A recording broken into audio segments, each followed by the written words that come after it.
And welcome to it. I think we're live. I hope we're live. We are, yep. Okay. Hey, what's going on? Welcome to another episode of Nerdbauchery, the Doom of Daggerdale. Tonight is a Dwarven Forge game. Last Sunday, you probably watched Raven. We had our VTT, our Pandemonium, the World of Hell game. Hope you all enjoyed that. And today is our terrain game. I am Tony. I'm going to be your DM for tonight. Want to thank our Patreon supporters, our regular supporters, all the people who are subscribed, all the people who are watching and showing up. Even if you can't subscribe, that's fine. Understand, times are hard with COVID and everything. Just coming and watching us is awesome. Thank you so much for that.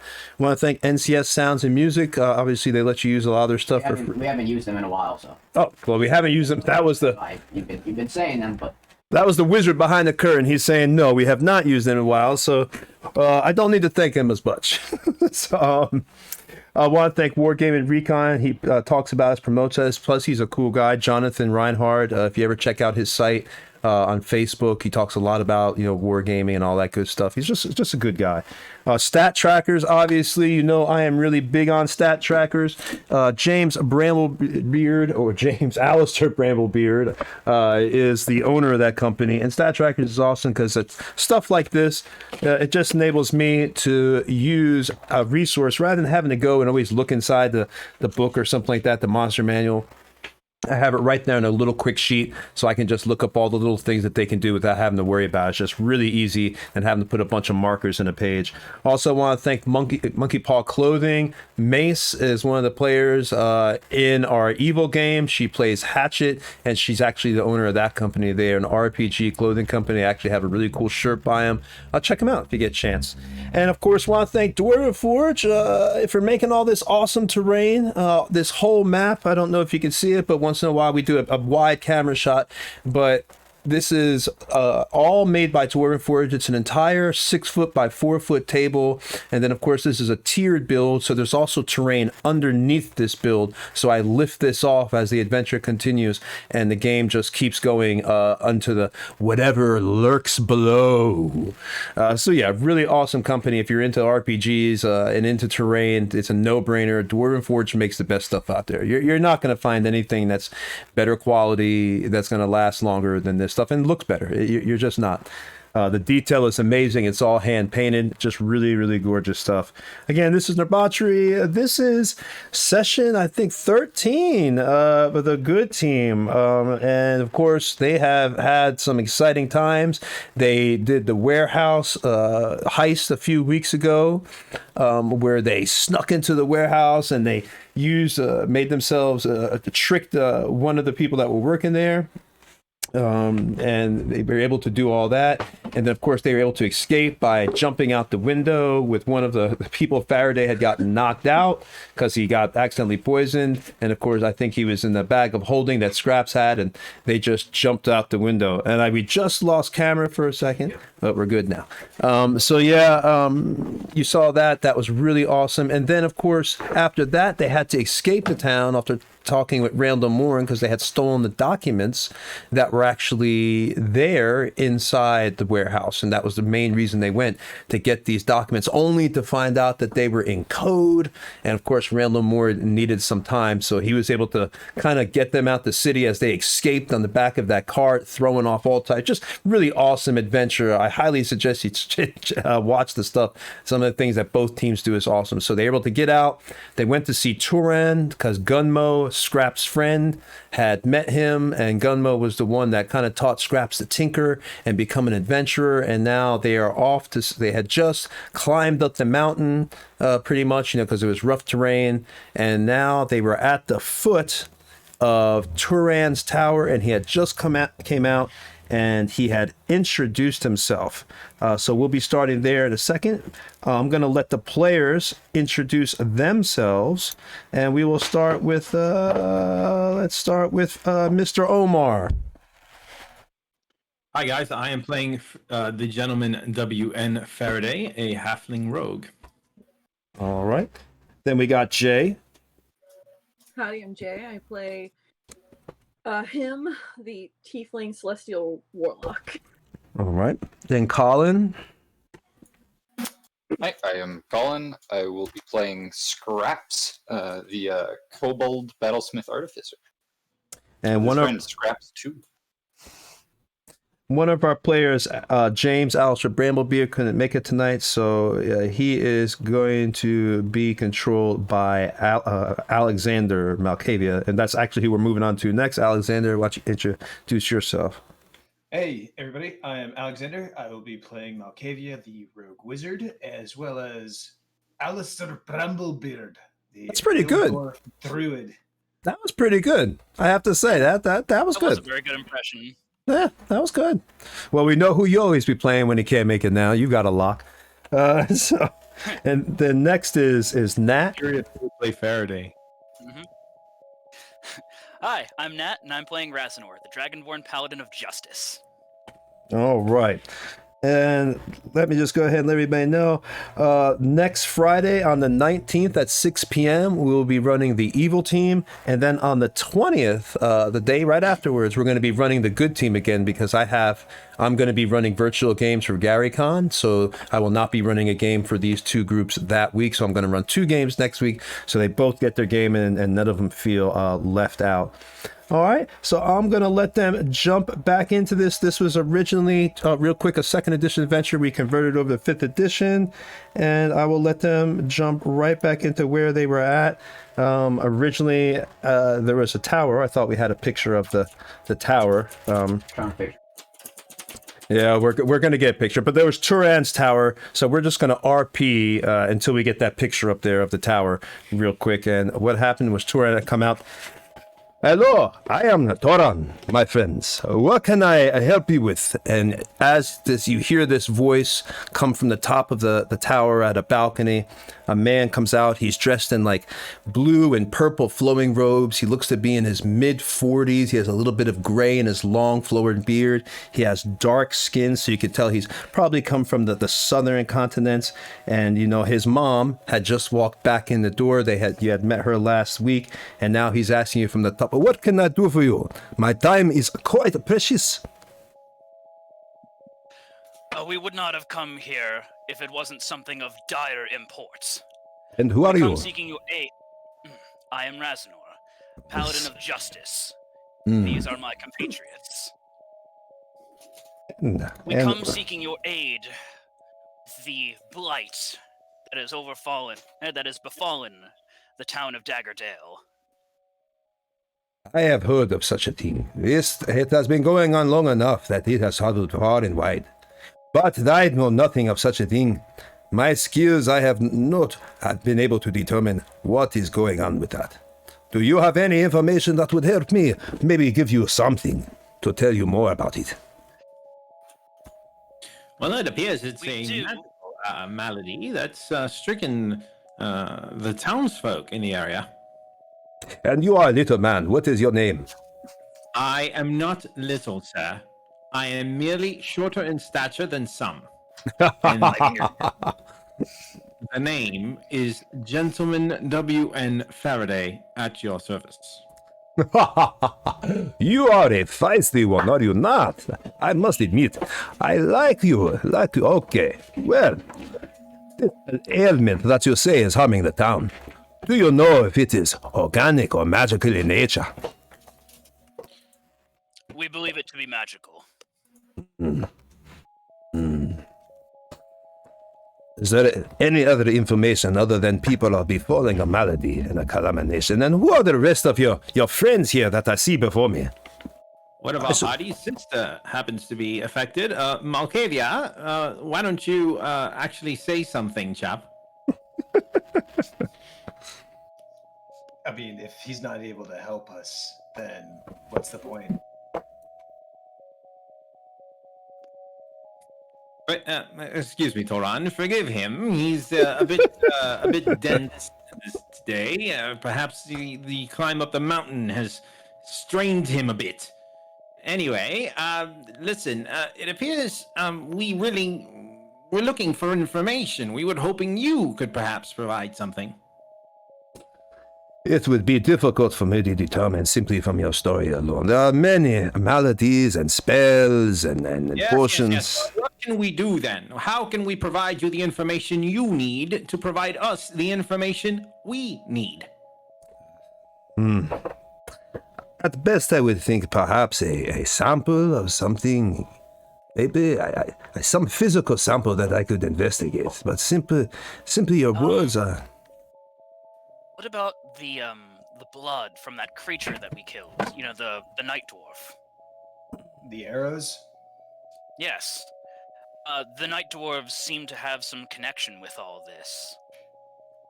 There were these creatures that were apparently running around the city as well. We were able to dispatch one of them, and the ichor from their, I guess, blood was very hostile. So It was quite corrosive. yes, so we use it for our arrows. Here's a couple of my arrows, if that actually alludes to anything for you. He takes a look at it, begins kind of, doesn't touch it, just kind of just smells. Quite a noxious fume. I would mind if I would just scrape off just a bit. I do not need a whole arrow. I will just scrape off a bit, and I will investigate this, and I will, of course, get back to you on this. But in the meantime, I sell many potions. Normally, I do not take visitors unless they have an ingredient of some kind that I need. I am in working with my retirement and, of course, training my apprentices. But is there anything I can do for you? Since you have made it all the way up here, you seem to be the good sort, helping out your town. At the least I could do is offer you my potions. Be aware, though, that they are a little bit more costly than normal. I have come into town, and they're not as easy to find. So, of course... We would like to know your inventory first, sir. Excuse me. One moment. And I kind of walk past it, up to the front of... hi, nice to meet you, Mr. Taban Alchemist, sir. I am Scraps, the small and insignificant, and I was wondering if you knew how to make stone potions that make things not stone anymore, specifically horses. Oh, my little friend, no one is insignificant. If their heart is big, and they try, that is what matters, and they have friends. You have a friend that has been turned to stone, you say? Faraday is rolling his eyes so hard, he's literally falling back. He accidentally turned a horse to stone. A horse. I mean, it's technically a friend's horse, so I would consider the horse a friend as well. But, more specifically the horse, not the friend. Oh, this does sound very bad. I understand the calamity that must have befallen your friend. What you would need would be a stone salve, and normally such a thing I could easily sell to you for 4,000 gold pieces. But the problem is, it needs an ounce of the material from a earth elemental for me to be able to use the salve to have its proper effect, and I do not have this ingredient. Do you know of someone who does, or perhaps would be interested in maybe even getting this ingredient for me? If you did, I could assure you that I could then make that salve, and I would not... Toran, if we do provide you with this ounce of material that you so desperately need, I would imagine then the salve would be free, correct? Free of charge? Well, if you had let me finish speaking, this is a talkative one, is it not? I assume he must be the leader of the leader of the party? He must be the leader. I am definitely the leader. That must be why. He definitely fancies himself. A leader, yes, correct, Ras. Well, before you had chosen to speak, I was going to let you know that, of course, my friend, I will not charge you for the stone salve. I will only ask that all the ingredient that you're able to get from the earth elemental, if you should find one, is that you let me keep just all of the ingredient, and it will be free of charge, the actual salve that I will create with it. Well, hold on one second, sir. Clearly, if 1 ounce is necessary for a 4,000 gold piece concoction, then if we brought you 60 ounces, it clearly is worth more than just a 4,000 gold piece salve. You see my math here is incorrect?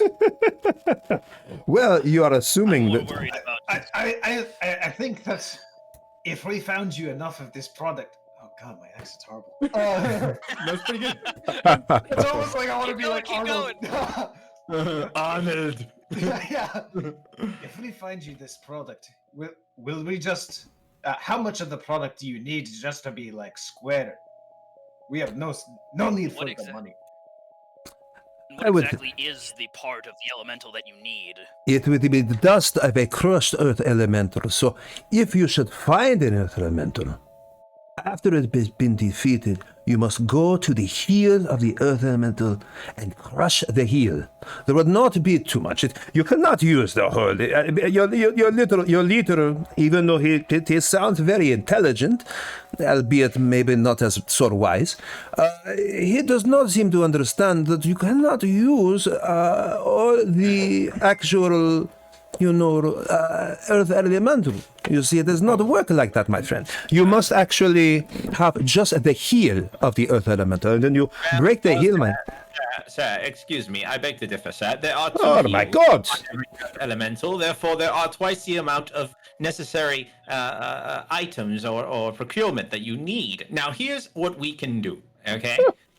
Here's what we can do. You can provide us with some necessary potions for our journey in advance of our coming back with the appropriate materials that you require. You must be joking. No, I am not joking. It's a rather serious task. Have you slain an earth elemental before, sir? I have slain 4 or 5 in my lifetime, and I know for a fact it is no easy task. We are At that moment, like the apprentice kind of look up when you're like, "Have you slain an earth elemental?" And they kind of look all at Turan, and he's like, "Do you know who I am?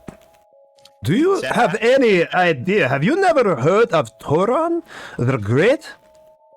Do you not know me?" No, this is a waste of time, and I just turn to the rest of them. I mean, I'll just like turn to the sorcerer guy and be like, what? Do you know where we could find one? Out of curiosity, if we were to, help you. Real quick with Faraday. You could help us. Real quick with Faraday, though. Yeah. I was about to let you do. If you pushed a little bit hard, I was gonna let you do a persuasion. But go ahead. If you roll a nat 20 for me right now, pure nat 20. These on the spot nat 20s. So Yeah, well, pure. If you roll nat 20, I'm not gonna tell you what the potion will be, but you'll get a little something. We'll get a little something. Roll big, baby, roll big. 18. Okay, so he looks at. It will say he looked at you and he says, "You had asked for." You had asked for a potion, but look, my little friend, I cannot do that for you. But what I will do is, yes, your friend had just asked if I knew the location of an actual, and of course I can do that. It's just not hard. Let me help you. That's a You just gotta ask the right questions. But let me, before your friend who has made such wild boasts, let me tell him a little bit about me. Okay? Yes, wild boasts. I do not. I am impressed by your courage and your bravado and your wit and your charm. But you must learn humility, my friend. I was a skilled alchemist and I had a natural talent. I became the most skillful of potions in my age. I am Turan the Great. Do you realize I became so famous? This is me now. A real story, not a boast. I became so great that I had to lock myself up in a protected tower just to have the quiet to be the work I needed. And then that's why I came here to the Dalelands. There is almost nothing out here. So next time you think about greatness, my little friend, I want you to see the face of Turan. For this is true greatness. No. Listen, man. I'm from Waterdeep. We've never heard of you there, evidently. Whatever. All right. Let me give you, now that I have put that little one in his place, let me give you the location. And, let me see the map. Who carries a map? Malkavia, actually, he's actually really good with maps. Okay. Outlander trait, so we can do Okay. it. All right, so Turan kind of... Actually, Malkavia looks to Turan and said, we actually don't have a local map, but if you have one to provide and possibly would mark it, Oh, you guys need a map? One second. And I'm just gonna reach into my bag and pull out a blank sheet of parchment, and then I'm gonna grab one of the little magic stones off the side of my pouch, and I'm just gonna like rub it across it really fast. And as I do so, it's almost like a printer, and it prints out a map of the local area. Way, that is quite Very impressive. How interesting and fun. So can Faraday see if he's got any potions on his body of any kind? Oh, you bastard. I already know you're going with this. Give me I don't want to say, well, yeah, do an investigation. It's Faraday. Give me an investigation, roll high, beat an 18 or above, and we'll see. 18 or 19. above. Oh! 19. Okay, you can see through the ripples of his clothes. Now you're still down on the ground though. He's talking to you, remember, from the you can't I don't know if we have the picture up yet. Let me check, but he's talking to you from the actual, up there on his he's on a oh my god, how could I forget the word? A balcony. He's on a balcony. So, but yeah, even from your distance, you can see kind of looking from underneath that you can see in the flows of his robes. It does seem to be a potion that's in there, kind of hooked already. You could tell that it must be hooked in there because there's a slight bulge on the left side of his body. So I walk right by Scraps. I grab the map from him. I snatch the map out of his hands, and I say, "All right, Turan, or whatever the hell your name is, come on down here and show me exactly where on the map I can find this earth elemental you so desire, so that I can go out and find the materials that you need to therefore create the salve that we need in order to assuage my friend's problem." Yeah, no, sure, you can have my map. It's fine. Hold on. Hold on. I would normally get the apprentice, but my God, just let me be finished with you. So he walks down there, and you see Turan kind of comes down. His apprentices are all like, look at him wide-eyed. They're amazed at this man. And all right, now let me see this map. Let me see. And I will put location. He got his quill. He begins to get his quill out. Malkavia, why don't you come over here and take a look at the map here? You are good with maps, are you not, sir? Yeah, actually. Then come over here, sir. Come over here, and I come over to him, and I kind of usher him towards the guy, and I set him up right in front of. Alistair also walks over. He's like, "I don't forget about the meadery that's over there, right there. That's where the good meat is made." So Faraday will try, if he sees an opportunity worth taking, to try and sleight of hand the potion out of the alchemist's robe. Ooh.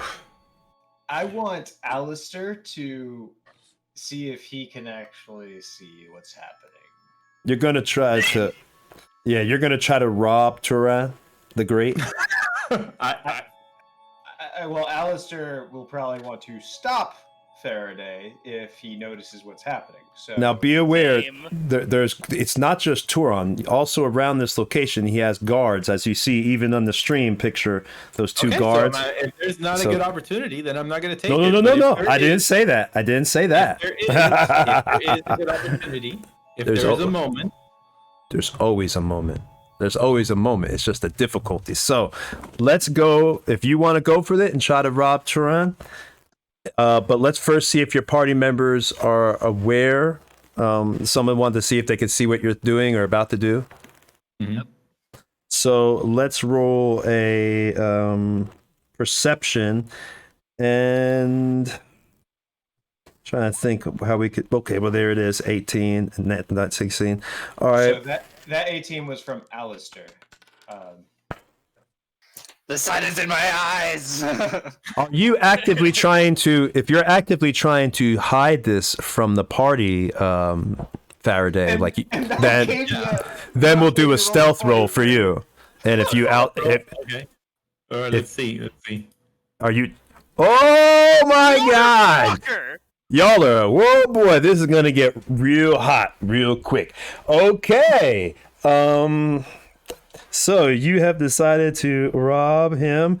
No one, Faraday stealthily. No one is noticing Like a that. ninja. Yeah, this dude is freaking. It's like a Kawasaki film, whatever the hell that guy's name is. He's just rolling up.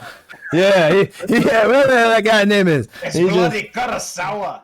yeah, he's so quiet. Just You know, no one even notices a thing. They think he's just maybe picking his teeth. I'm like pointing over Malkavia's shoulder, like at the map. See here. This is where we are, more or less. And I'm like, my right hand is like underneath his robe, like trying to like take the potion. All right, I'm gonna roll a perception with Turan, and you're gonna roll a stealth or sleight of hand.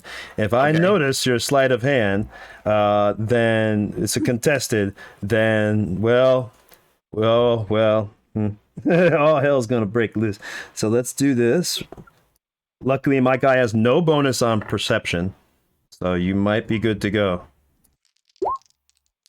Yeah, you rolled a Well, apparently the gods of Dungeons and Dragons truly must love Faraday right now, because I thought I was going to get to kill the entire party. So that is not going to happen. So Faraday, you reach underneath. He's sitting there talking to the, you're like pointing out everything, and you're slowly kind of just taking your hand, creeping up, his robes and everything, and you feel like the hook on the potion, and you're definitely able to take your little fingers and unhook it, and you're bringing it slowly down, and then it turns like, yes, and then you head here, my friend, and then you take a right at the forest, and then you climb back up this mountain, and you should see there'll be a lair at the top at the top of the mountain, and that's where you climb, and that's where you find, and he's still talking, and then you get this potion, and you're able to just slip it out. He doesn't even notice, right into your pack. And you just, what do you want to do now that you've got it? Well, it appears we have our destination then, everyone. I guess we're ready to go. What do you think? Shall we? I suppose. I mean, I want to see what other cool potions he has. Oh no.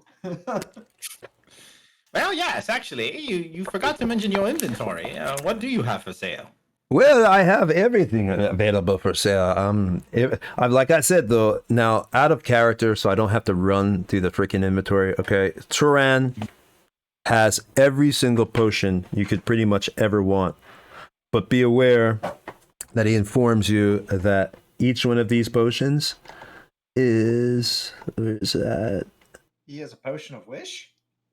Well, no wish. It just, I mean, but it's probably It's 500,000 gold pieces. all prices are at triple the normal cost, and any potion he lets you know. I will let you buy any potion once, but if you want it even again, then it'll be even more than triple. I'm sorry, but I must charge these prices. After all, I am retired. This is for my nest egg. I really do not need to sell, but I am willing to if you want. But again, you will have to pay. But of course, if you were to get me this stuff, maybe we could negotiate lower prices in the future. Who's to know? Alistair speaks up. He's like, all you need is the heal from this big old elemental. Why don't we bring you more than just the heals, and then maybe we can make something else with it? Yes, Bramblebeard, I already tried that line of questioning. Yes, but that came from Razanor you. looks He's got a point. Razanor looks surprised at Bramblebeard. Well, the eighth elemental itself, as far as I know, if you want just for the stone salve, but you could try to bring back other things. I didn't know, Faraday, out of character, I didn't know you had asked, like, could there be other ingredients? Yes. And there are other ingredients in the future that you never know. I am always looking for things. Who was to say that in the future, if you were to secure this from me, that I will not perhaps try to call on you again, and I will certainly reward you handsomely for securing such items from me, if whatever I need. Well then, Turan, how much would you charge us for some healing potions? Or at the very least, what goes into making healing potions? But are my syringes not good enough?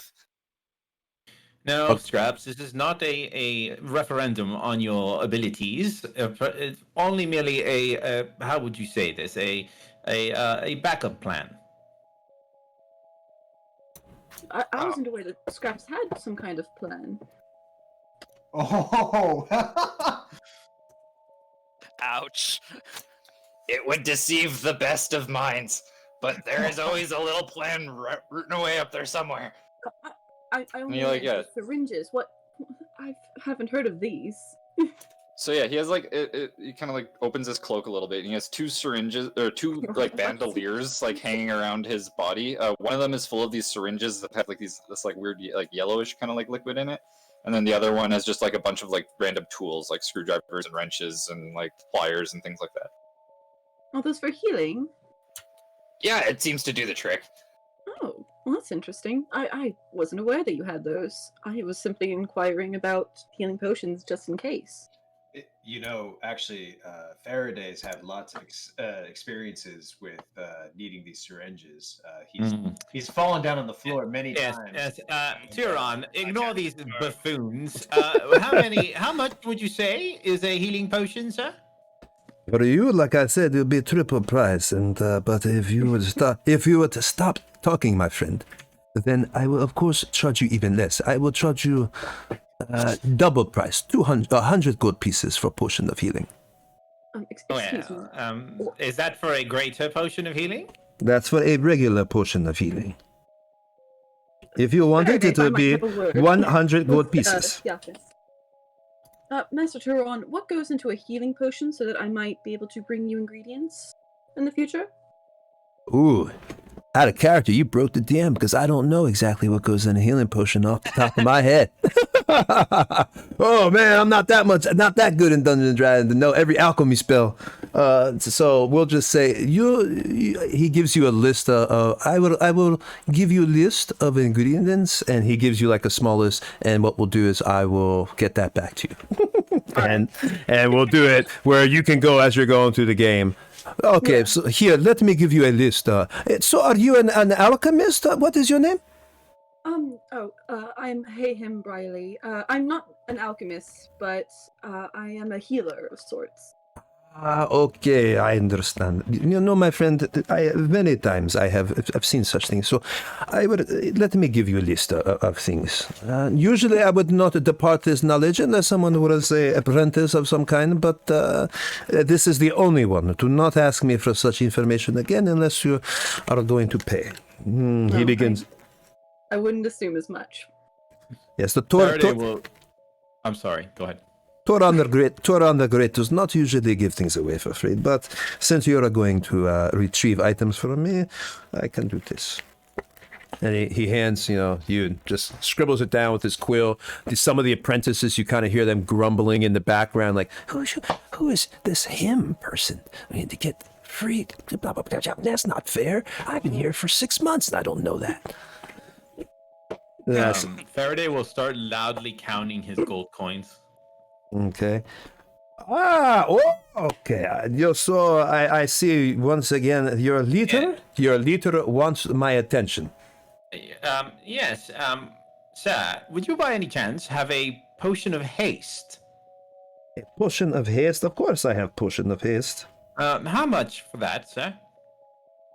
Let me look in my book. It's been a long time since pricing, is off. Give me one moment here. Miko, bring in book of price so I can see it. We have customer. We want to buy it. Okay. And if I can find it here. DM is looking for cost of potion of haste. Give me a second. A potion of speed, probably. You could also find it under.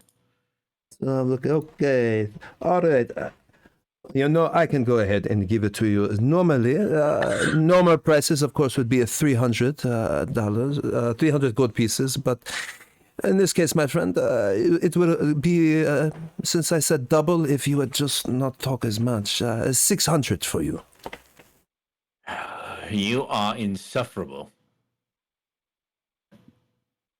I have your 300, but I don't have 600. I say that we go kill this elemental. You've lost the sale. Well, do you still want your potion of healing? No, I don't want anything from you, sir. Well, you're quite rude. In fact, I may crush this heal all by my lonesome, and in which case I will not bring it back to you. I will make the potion, the salve, myself if need be. That is your choice. Faraday, shut your mouth. That is your choice, but of course your friend's horse will stay stoned, and a problem will remain. But that's fine. If you don't need my help, then I don't know why you 600 traveled gold here. pieces, for 600 gold pieces, I will buy him a new horse. Also, Well, Tyrannophine might ask to just buy one health potion since Faraday doesn't want one. Turan begins to just like, Oh, wait, no. never mind. That is the price. If you want a price, if you do not want, then do not get. It is fine. I told you I do not even need to sell potions. I am doing you a favor. Do you know anyone else around here who would make such things? Such great potions of power? You live in the middle of nowhere. Well, a cow going to make a potion for you? A chicken? This is the Dale lands. You're lucky I'm even here at all. You're lucky you can get any potions. But feel free if you want to make them yourself, figure out and secure and do it yourself, you are welcome to. Or you could pay price. No offense, Turan the Great, but if you came out to the Dale lands, that has constantly been known to be under Zintera rule, and you thought that this was a good place to retire, there's obviously something else that you're trying to get away from. So I'm just going to let you know that if you start asking for such skyrocketed price around this area, it won't be us that's having a problem with you. It might be other people. I'm just saying, if this is where you want to retire, that's cool and all, but I wouldn't advertise that you have all these really nice things and that you're charging excessive amounts for it. Well, we will see what happens. I'm confident that Zentarum will need potions too. They will deal. Who else will they go to? They will need. And that is my concern. Do not worry. I have lived a long life, encountered many who have claimed that I would have problems. I would be just fine. And as I said, if you secure materials from me, perhaps prices can change.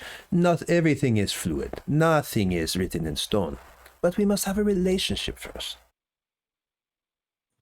That is more than understandable, but have you ever dealt with the Zentarum in the past? Are y'all trying, just out of character, are y'all going to try a persuasion to lower this guy's prices? Are you wanting to do that? No. I just want to buy a potion. Okay, because I was going to say, we could try to do a roll, if somebody wants to try that. If not, then no. No, I'm sorry. If you do not like the price, do not buy. I'm not forcing you. I am not holding wand of fireball to your head. Please, do not let our greedy friend here give you the wrong idea about us. Wait, do you have a wand of fireballs? He wants to buy this for a potion of speed, and you say I'm the greedy one? Yes, have you lost your scales, sir? Scales.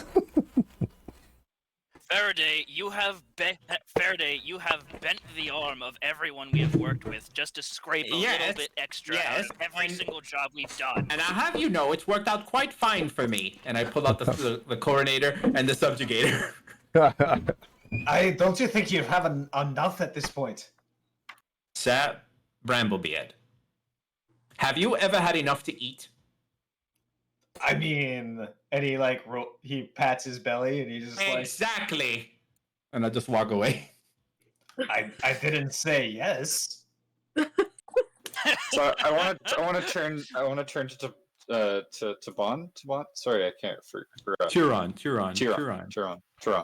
I want to turn to Turon and be like, okay, so now that he's gone, how much is it for a potion of fire breathing? I will give you all the gold pieces I have. I don't really have much use for them. All right, let's find out. Potion of Scraps fire. the small and insignificant has no issue with paying full price for things. Potion it will be for 200 gold pieces, my friend. It's not bad price. 200 gold. All right, so that's the one potion of fire breath that he had. You have now bought it for 200 gold pieces, which was only double due to the incessant chatter of Faraday that this guy has a migraine and will just do anything at this point. So for the record, Faraday has walked to the edge of the cliff and is looking out into the cliff, and he will use Archibald, his familiar, and he will kind of warg into Archibald, and he wants to fly up into the balcony area of the alchemist's chamber and take a look inside and see what there is there. All right. Oh my god. You're gonna try to go into his area Yep. inside the balcony. As my hawk. All right, let me go ahead and get that out. The first floor. Now, when you actually go in, you could, well, the floor you're on, because you're on the second floor. You see some guards as well as some apprentices is in there. You see many tables. Some are working on potions and everything else. You see, a desk, some furniture, a chair, things like that. It's basically just Can Archibald see anything that looks like a potion of speed inside the alchemist's how would area? I don't know how Archibald would know what a potion of speed particularly is. I mean, would I know is the question. You could do an Arcana check. Yeah, let's do a high roll. You give me a 19 because you've never had an experience at all with potions, I think, in your life. But your 13. backstory, all that training with, Yes. I know. Yeah, but I rolled a 13, so I don't know if that's high enough or not. No. So you do not see. You see it. Okay. You see some potions, on the tables of the apprentice that they're working on, but you can't distinguish what is what. Can I have Archibald swoop in, grab one, and fly out? Oh my god. All right. So all the time, let's see if Turan notices this. That this guard. Let's do a perception check, and we'll Does he have see. disadvantage because we're buying potions off?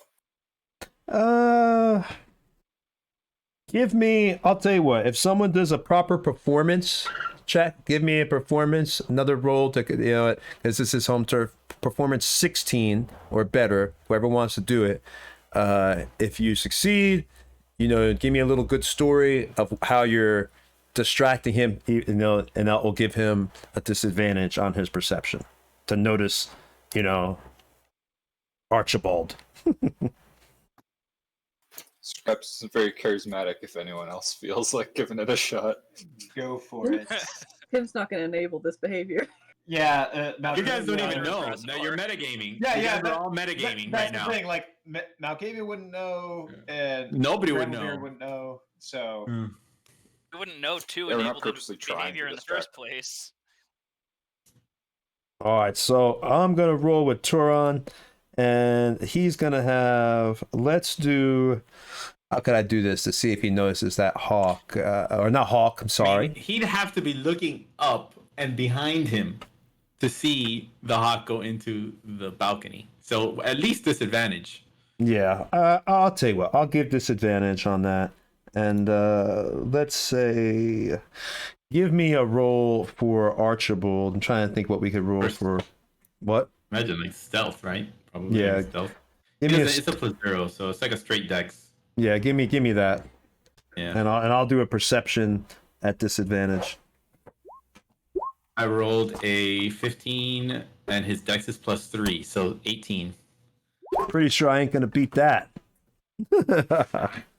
So Turan does not notice that the hawk, or not the hawk. I keep saying it.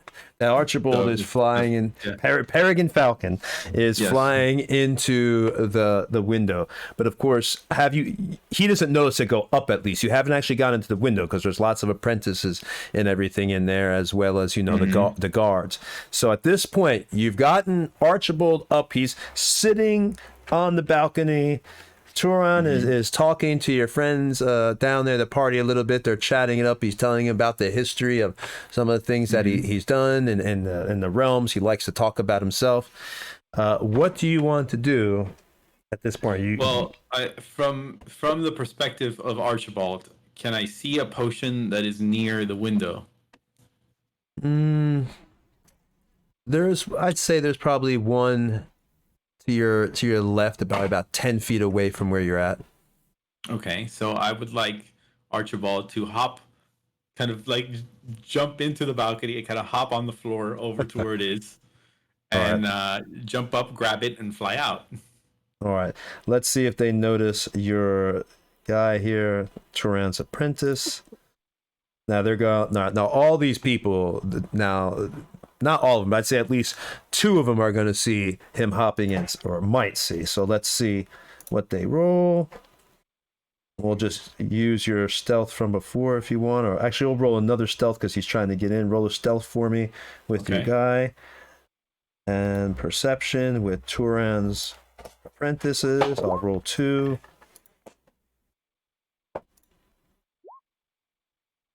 I rolled a 16. All right, I've been rolling very high today. Yeah, you're doing good. You're kicking. All right, so what's his dex? Because mine is 3. This guy's dex. Hold on. Runs apprentice. Well, his dex is a 0 bonus for the apprentice. So technically, then. Yeah, but this is perception anyway. So there's no. It's a wisdom. Yeah, it's wisdom. So there's no. But so they do notice as you're hopping in. You know, their little claws. At first, it's like you're sitting on the balcony, and your head's just Archibald's head's kind of just looking like that. One of the apprentices looks up, as he's doing his thing and everything else. Turns his head back around, and all of a sudden he looks. Archibald kind of does that little thing where he moves when he turns his head, and the apprentice turns around again, and now Archibald's a little bit further, and the apprentice is, wondering what's going on.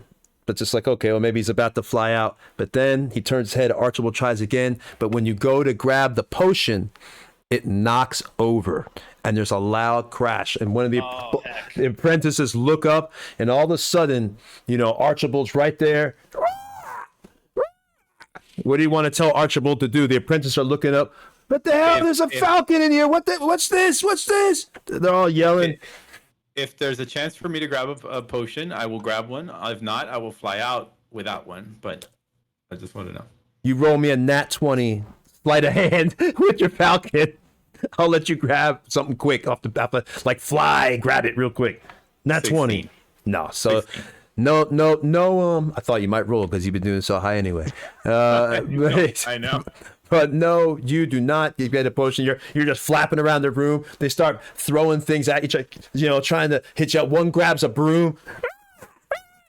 Get out! Get out! The potion's one of the apprentices knocks over. Choran starts looking up. What the hell is going on?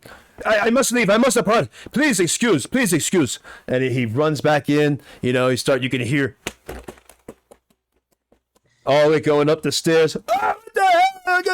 He says there's grunts, And by the time he's gone upstairs, that falcon's out the window, man. Yeah, the falcon just zooms out. You see a puff of smoke, like this huge smoke, and a glow from it. Looks like someone had dropped a bunch of stuff. When they were running around the room, you hear Turan yelling, "Get it! What the hell is this? By the Fander's light! I can't believe this! You must fix it now!"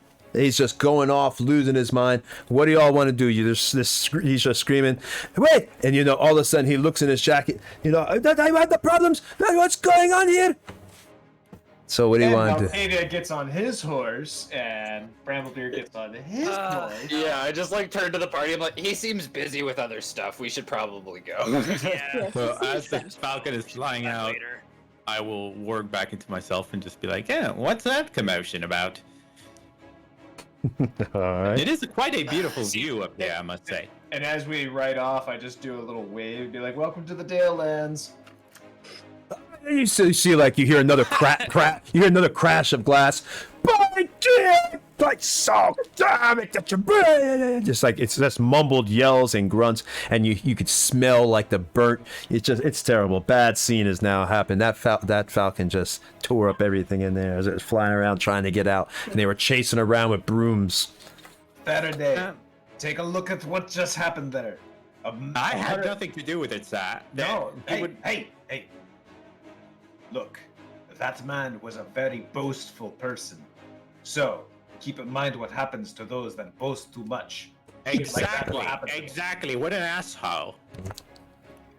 And Alistair just kicks his horse a little bit, just to move forward.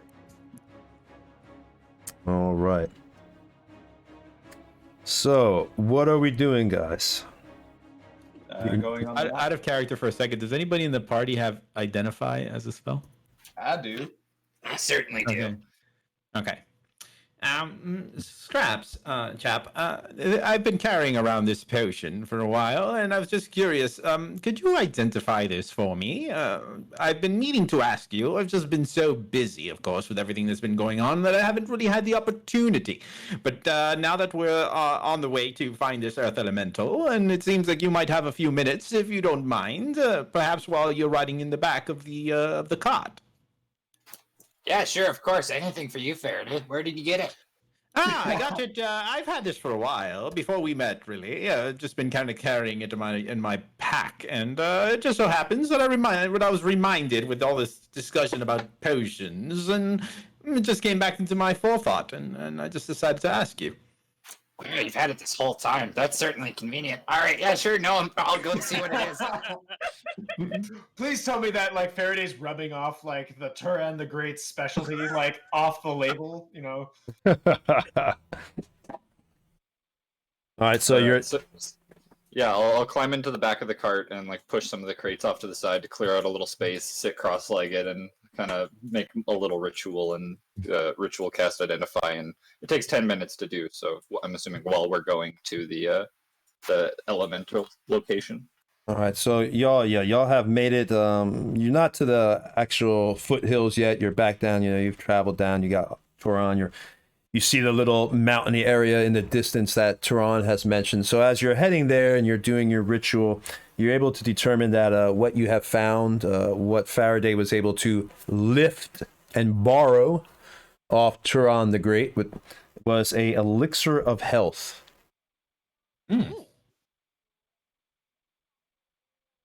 And what that does, so you know, if you all want to know, when you drink this potion, it cures any disease afflicting you, and it removes blinded, deafened, paralyzed, and poisoned conditions.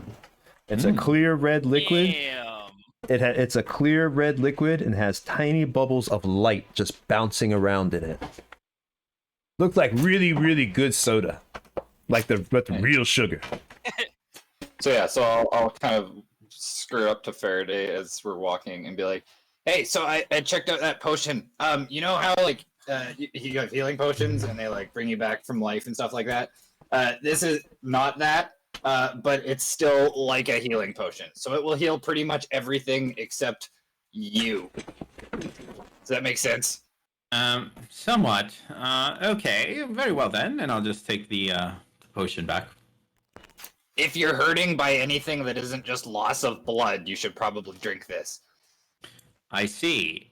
Very well. Thank you, Scraps, for your assistance. Of course. You would never lie to me, right? And I just walk up. You are my best friend, sir. Clearly lying. Oh, yeah. Don't lie to Scraps. Nobody likes calls. That's not true. He got a friend in Razanor. And at the very least, Yay, in him. lizard folk. And Malkavia really appreciates him. Yeah, the magic weapon thing is cool. I gifted Scraps a cloak and a eyepiece monocle. There's a reason he's a support artificer. He needs to make friends somehow.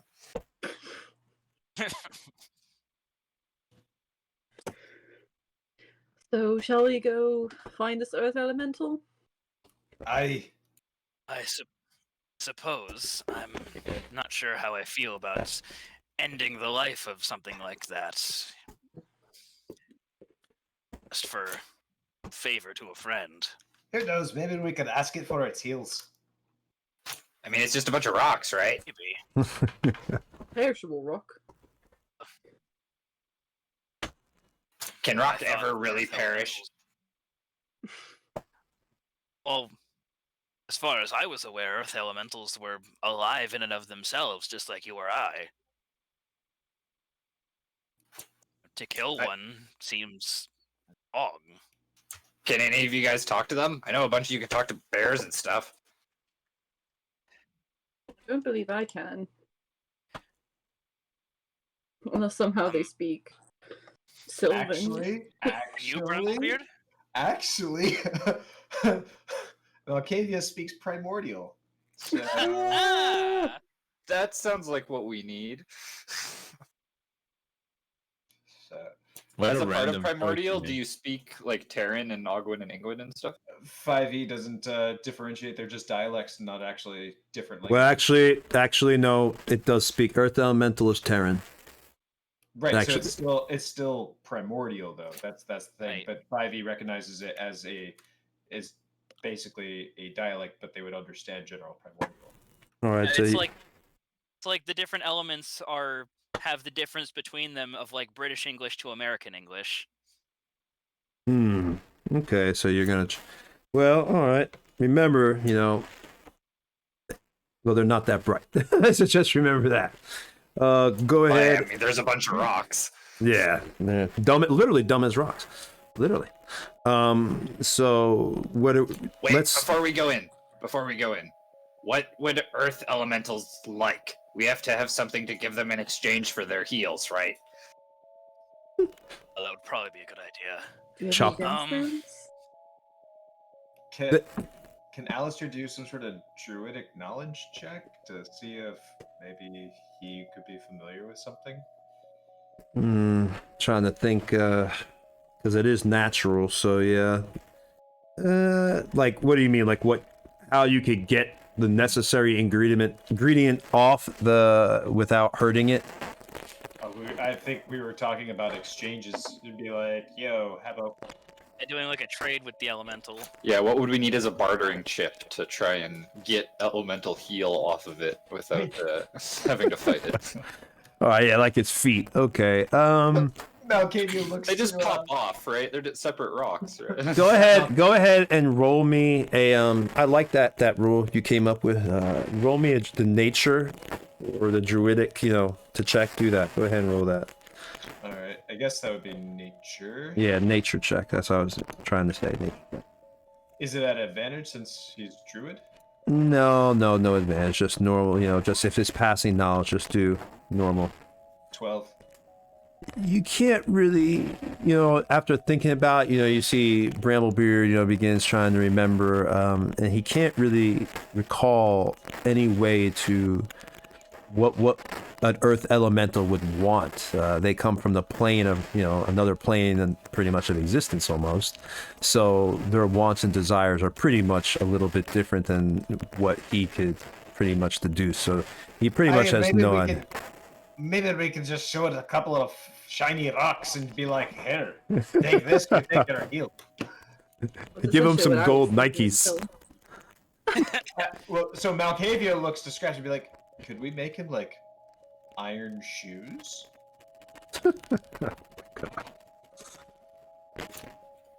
Do Earth Elementals Not a wear bad shoes?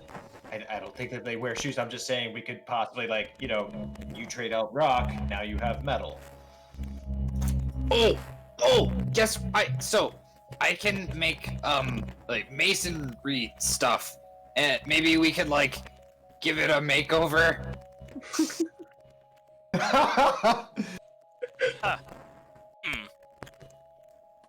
Of course, granted, this is us, trying to, avoid hurting. Shoes for an elemental. It's Shoes like a for an tattoo, elemental. right?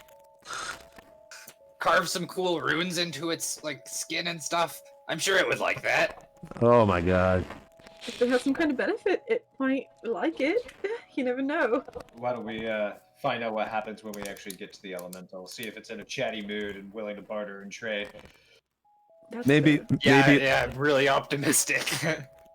yeah. When you're thinking already good about, party. you're really praying when you're talking about making shoes. you're going down the prayer route. So yeah. Are y'all wanting to head up towards the kind of dismount and head up the rocky ridges here? Oh, I thought we were like on our way with the horses and everything. Okay. Yeah, sorry. you are, but you get to a point where it's like, again, the earth elemental kind of lives at the top about 30 to 40 feet up of a ridge there. That's where you've been directed, that area. That's where it's, Turan had directed you to go. So you pretty much have to kind of climb. You don't have to worry. I'm not going to do any falling or anything like that right now, but you don't have to worry about a fall, but you do have to climb. It's not that you can't be knocked off, but the way it's situated is wide enough that you're not going to fall off just from slipping your feet. It would have to be knocked off or something like that. So can Faraday, using his keen investigation skills, see any signs or tracks that might lead to an earth elemental? go ahead and give me that investigation. If you beat a 15, let's get a 15 or above. Let's see what happens. 9. Okay. Faraday, do you want to describe how you look down, or? No, I'm just I pull out my magnifying lens, and I'm like perusing the area, trying to see if I see any broken branches or grooved stone where I might see where this earth elemental is. Nope. So you do not see any no tracks or nothing that would indicate that the earth elemental route. When you actually arrive at the location, it's pretty much just a rocky plateau. There's a small outcropping like you see here in the actual Twitch image. So you have that little rocky outcropping. We also have another view, if we can get battle cam, that will give you a little bit wider view to show you all the area up top that you do see there. Up JC, if you want to. Malkavia, you say you speak primordial, then? I do. Well, perhaps you should shout something, a greeting of some kind. It must be within earshot. Wait! Before you do anything, and I want to pick up just like 3 or 4 rocks that are sitting on the ground, and take that same stone that I rubbed on the piece of paper to make the map, and I want to rub it on the stones, and I want to put a texture on them to make them look like gold, and then I want to hand them to Malkavia. Bargaining chips. I appreciate that. So Malkavia just looks off towards the hills, I guess, and just starts shouting. He'll shout in Primordial, we come to discuss a trade in Primordial. So something like, Dormammu have come to bargain.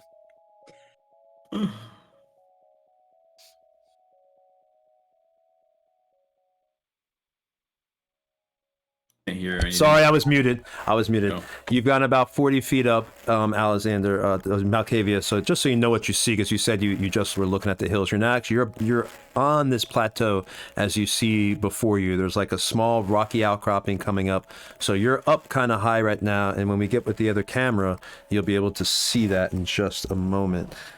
So you're just kind of yelling out in Primordial as you've reached this plateau area, because it's about 70 to 80 feet. There's a large space, so you're kind of just yelling in Primordial. We've come to talk. we've come to talk and praise the great earth elemental. Oh my god. I wish I Alright. could speak Whoever that primordial, is. because I'd be saying something like, really, you're laying it on quite thick, aren't you, Malkavia? Yeah, but you don't know the language, so you don't know what I'm saying. Okay. There's no response at first. Do you want to try maybe... Let's see what we could do a roll here that might help you out. Get you a little bit more... Let's do... Could I try something to make some noise? Yes, you could. What would you like to try? I'd like to cast Booming Blade. And I want to see if I hit the rocks below, it'll make a, sound. Okay, Do you really so want to hit the rocks, sir? What if it's him? Maybe I should hit Faraday. That might work better. Oh, God. Yeah. Wait, are Unless it's thick head. rock Only produce elementals loud enough noise. are rock elementals magical? Yes. I could just detect magical things around. See if I can find him. Good to see somebody using their head. Malkavia uses his head a lot. That's rude, Faraday. No. I kind of like hold the sword like a baseball bat and just kind of like partial swing, like aiming the distance between the sword and Faraday's head. Just like, Like the Cat in the Hat meme. yeah, just like I could use his head. Like just like this thought crossed his head. He's like, good enough swing. Yeah, about right height.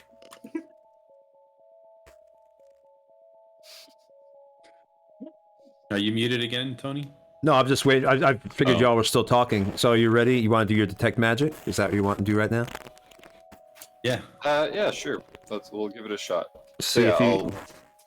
put on he has like a little set of goggles that hangs around his neck, and he just kind of like pulls them up and slaps them on, and then he like pushes in one of the little levers, and they kind of like glow this weird purpley color, and he's just gonna look around, and any magic within 30 feet kind of is outlined to him.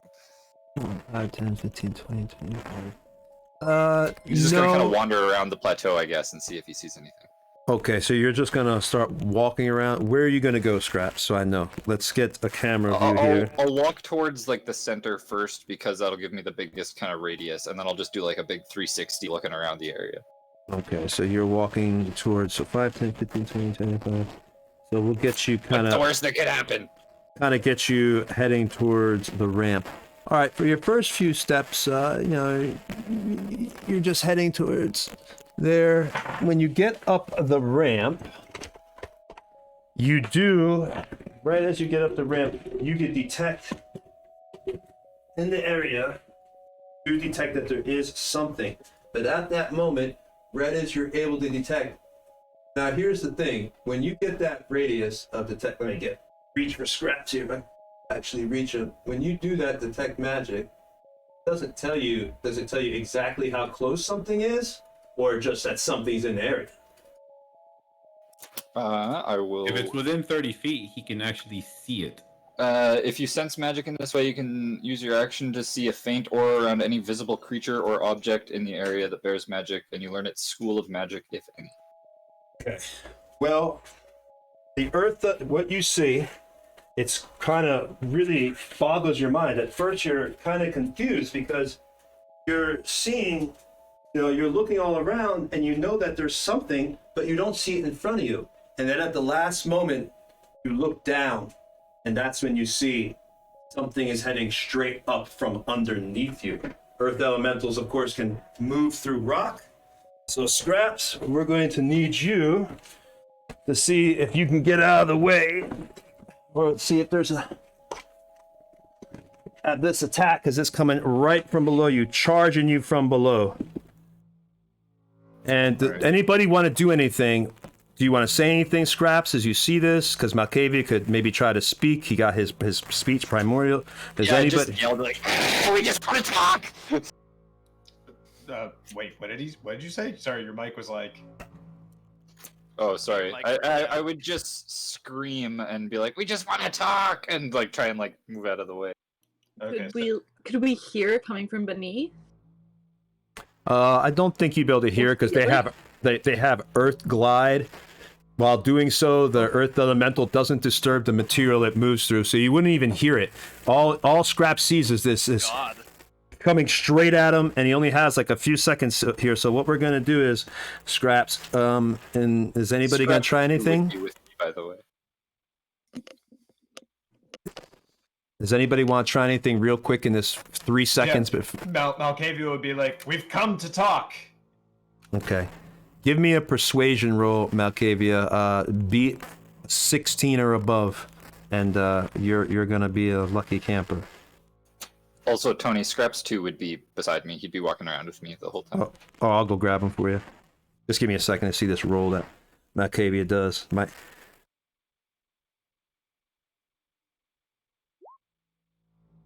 All right. So unfortunately, Malkavia, do you want to just as you go to, Scraps screams, "Ah!"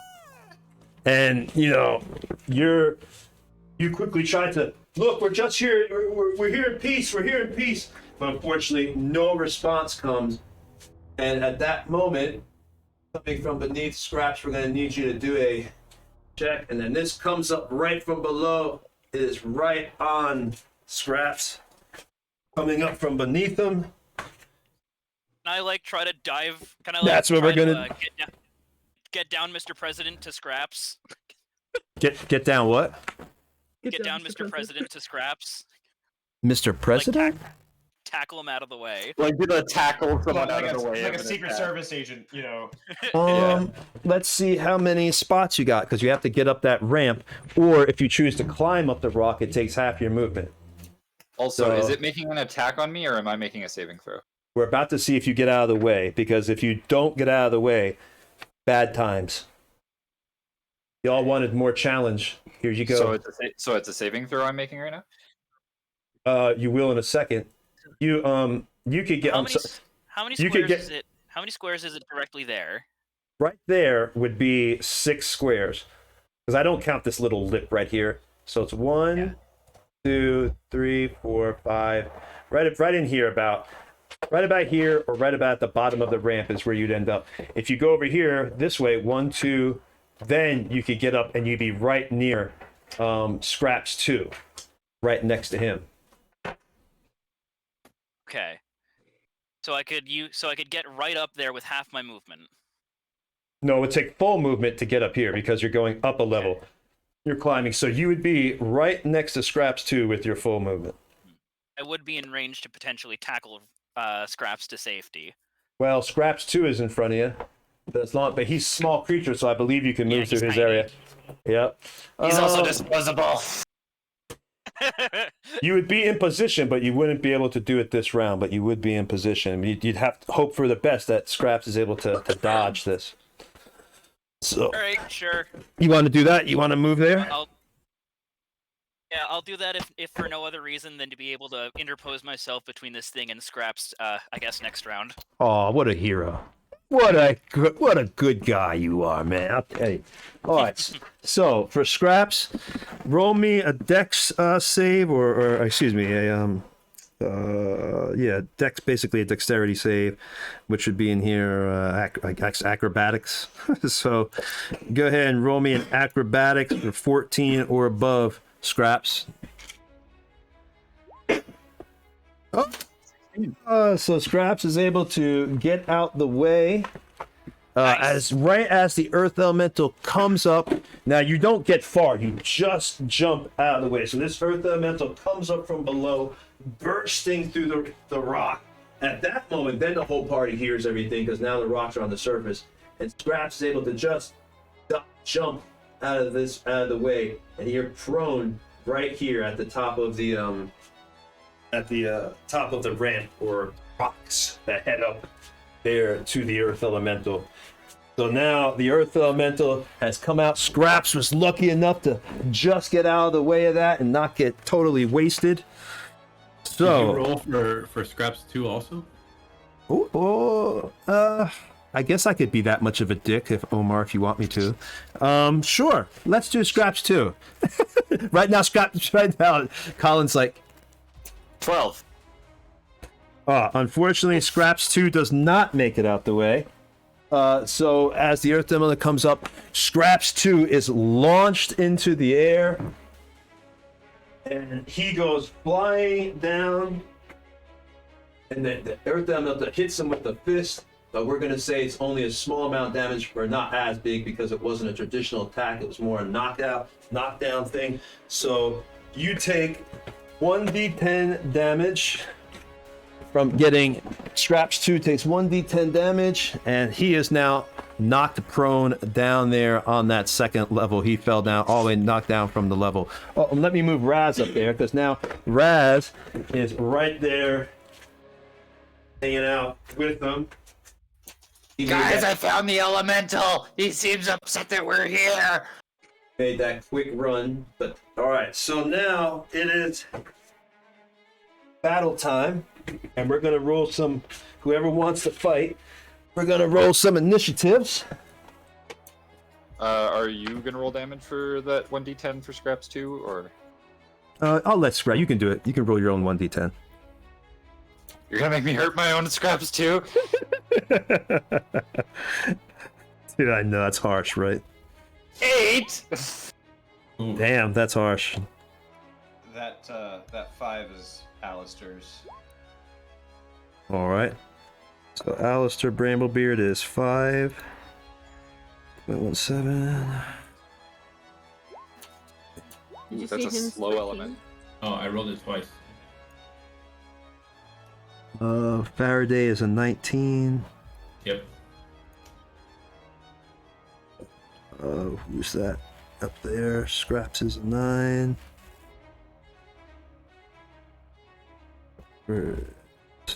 Him got 13. I don't know if it showed up in the chat. Yes, it did. It did? Okay. Because it said there's no valid token, but, you know. Yeah, it does that for everybody. You just Oh, it can't- does? Yeah, did that for me. And then Malkavia has a 16. Gotcha. Thank you. Go down there.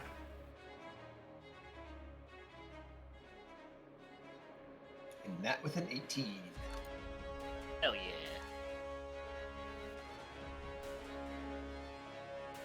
Faraday had that 19. Okay. So let's put everybody in order. So Faraday would be first. And then we got Raz. And what did I get? I don't even know what I got. What did I roll? 1.08. 08. Oh, one. Damn, I'm rolling like shit. That's the second one I've rolled this night. What the hell? Ooh. Let's keep it up. Yeah, let's keep it up. Please. Rolling like ass, man. What the hell? I'm dead last. Like, dead last. Nice.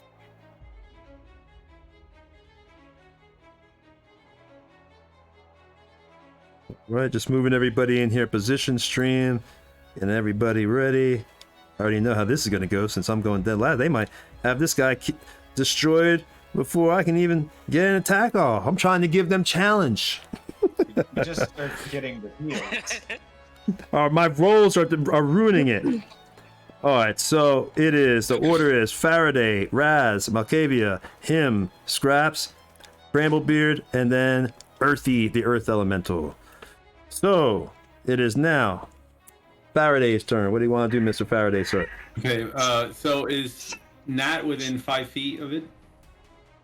No, he has a 5-foot square in front of him, so he's 10 feet.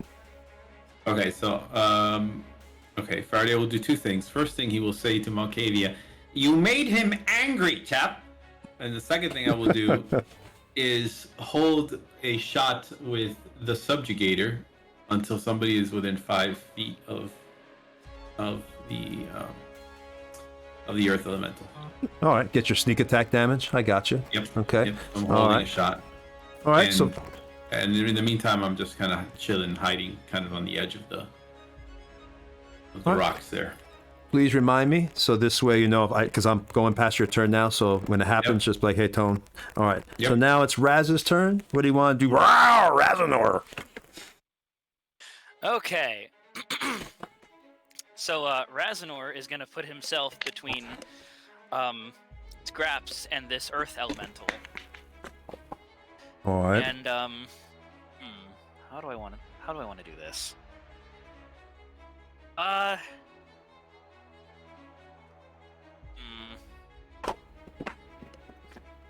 think I'm going to take a swing at it using Wrathful Smite. Maybe to at least get this thing to slow its roll for a bit, so it can hear us out. What weapon are you using? I am using Olar for this. All right. And Wrathful Smite. Give me a lowdown real quick what it does again. Wrathful Smite. I equip it on my sword as a bonus action. It's concentration up to 1 minute. And the next time I hit with Olar, it deals an additional d6 psychic damage, and the Earth Elemental needs to make a Wisdom save or be frightened. Oh. Hold on. Let me make sure. Oh, okay. Well, that's good. All right. So we'll wait till your next attack. And now now it is Malka. Oh, you just attacked. Okay. And unfortunately, that does not hit. All right, and then my crossbow bolt goes off as soon as Faraday sees Nat do that. Okay. Go ahead. I'm gonna roll for that. Yep. 10. No, that does not hit either, unfortunately. Both those do not hit the Earth Elemental. So, Raznor comes in there. Do you want to describe what you do, guys, or do you want me to do it? Go ahead. Okay, so Razanor, you know, he had ran when he saw that his friends were in danger. You know, this is a brave dragonborn, man. He sacrifices all for his friends and his cub in the back of his pack. So he runs up, you know, he crawls up that one rock to get up to the little higher precipice where the earth elemental come out of the ground and knock the, Scraps and Scraps 2 down. And he's right in front, takes a swish with Olar. Unfortunately, it just chinks and misses right. It kind of deflects off the rock. You know, it's not really a hit and kind of just goes the other way. And then right at that moment, Faraday is able to take out, the subjugator, goes through the air, whips us, magical crossbow bolt just heading right through the air. But it just goes, this huge target goes through the lays of the earth elemental. It slowly lifts up its leg and the arrow just whizzes by. And you see it go down the other side of the precipice to God knows where, 40 or 50 feet down. All right. So now it is Malkavia's turn. So Malkavia looks back to Faraday and says, I was only telling him that we brought you as a sacrifice. I thought that would work. That was pretty good. I guess you weren't big enough. And then he goes to cast Mage Armor on himself. And he then... how far would it be for Malkavia to get to the elemental? Let's see. Let me get the laser pointer out. 1, 2, 3, 4, 5, 6 would put you right there. If you tried to crawl up the rock, 1, 2, 3, you could get right about where Raz was at the first round. If I use my bonus action to dash, could I get behind it? Let's see. Which basically will double my movement overall. All right.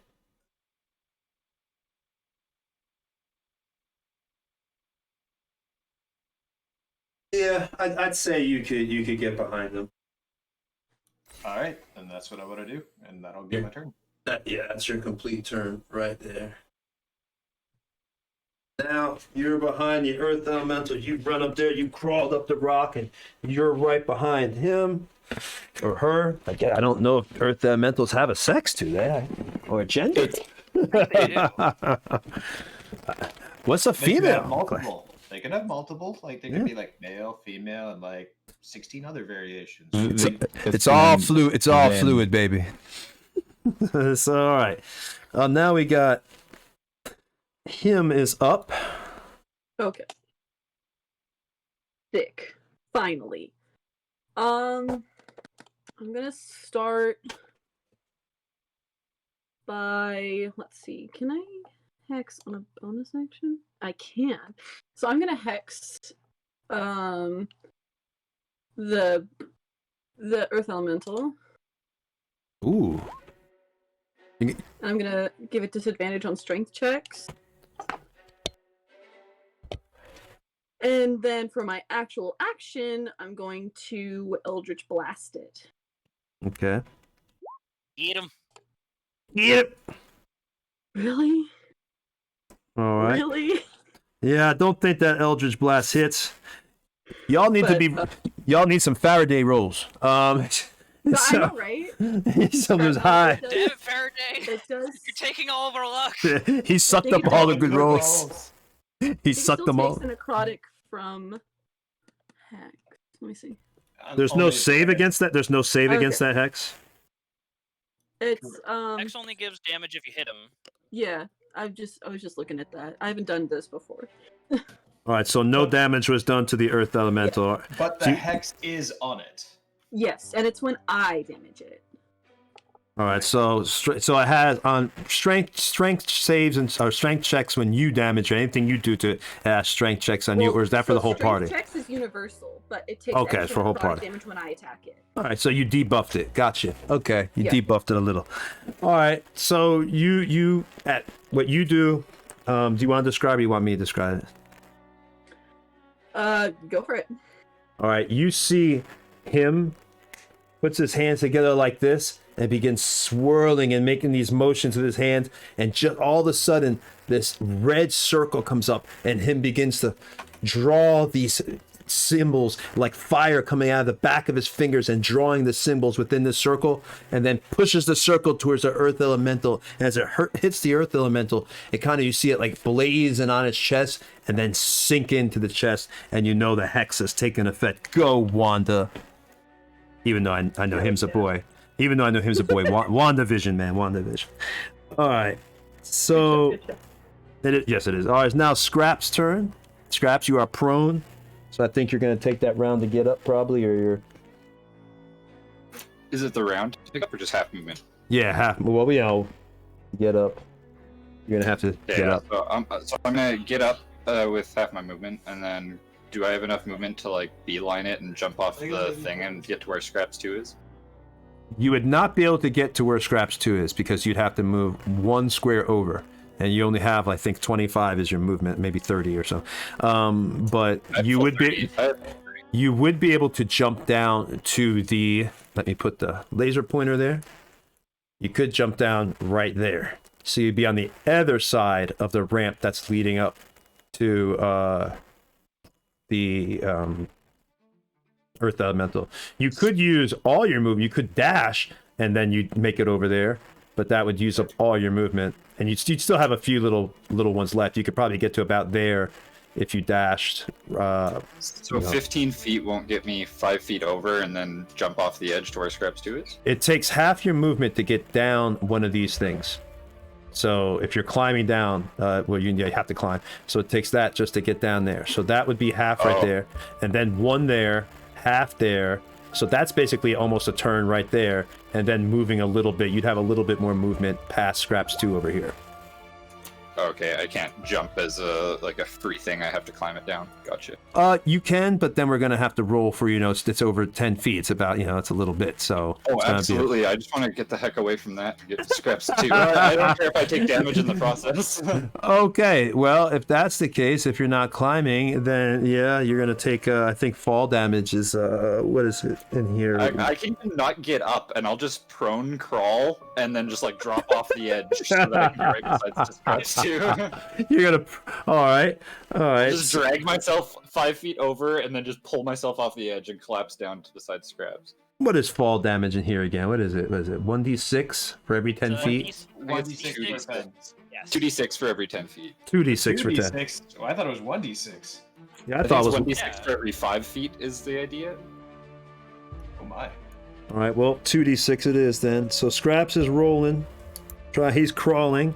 Let's see how much he takes. 9 points. All right, so Scraps, rather than, I guess he dash crawls. he dash crawls. Well, that's not using my dash, is it?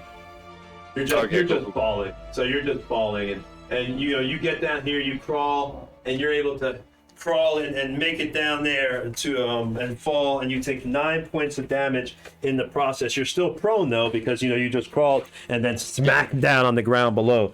But now you are near Scraps 2, and you've taken 9 points of damage there. So I'll hit the ground and be like, Scraps, please, you have to help. Stop, get in there. And I'm gonna go over and I'm gonna use my action to cast Mending on him. So I'm gonna patch up a couple of the wires that come loose. I'm gonna plug back in. I'm gonna screw in one of the little plates that got popped off, and I'm gonna get him back up into full functioning condition. Can I cast do Mending on him, which heals him for 2d6. I'm gonna do an R2 sound. All right, so we got R2 is up. Or basically Scraps 2. All right, so you've taken your 9 points of damage. You've mended him. It is now. So no. So he heals for 9 hit points, and then I'm gonna use my bonus action to command him, and then he takes his turn right after mine. And on okay. his turn, since I commanded him, he's going to run or dash if he can and get right up towards where the Earth Elemental is.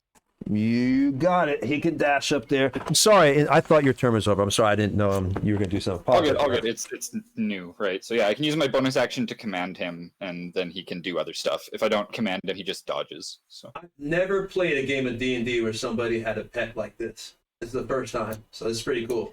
Yeah, it's my whole archetype is my companion guy. So That's It's cool. It's cool. I like it. I think it's cool. It's almost like a Beastmaster Ranger, but having a more real steady, like real pet. Yeah, so I repair him, and then I kind of like slap him on the ass, and he gets like just jumps up and uses his dash to get as far up to the Earth Elemental as he can. Somebody now has to make slap Scraps in the ass to emote. So every time he has a base 40 feet move speed, by the way, so 80 feet with dash. All right, so he made it up there. He is right near the Earth Elemental. Or did you want to get where Malkavia is, kind of behind the Earth Elemental? You can make it there. No, with that's fine. Right beside Raz is good. Okay, so now it is Bramblebeard's turn. Alistair just looks, he's like, so we're not just talking to it? And then he's like, just kind of shrugs, and then he goes and transforms into a giant bear, or grizzly bear, or brown bear. Okay. Giant bear coming up. Do you want to move anywhere with him? Yeah, now that he used that as his bonus action, so now his actual movement speed is actually increased to 40 feet. So can he get up to the golem? Or the elemental, sorry, not golem. You can't move through Raz. Can't move through Malkavia.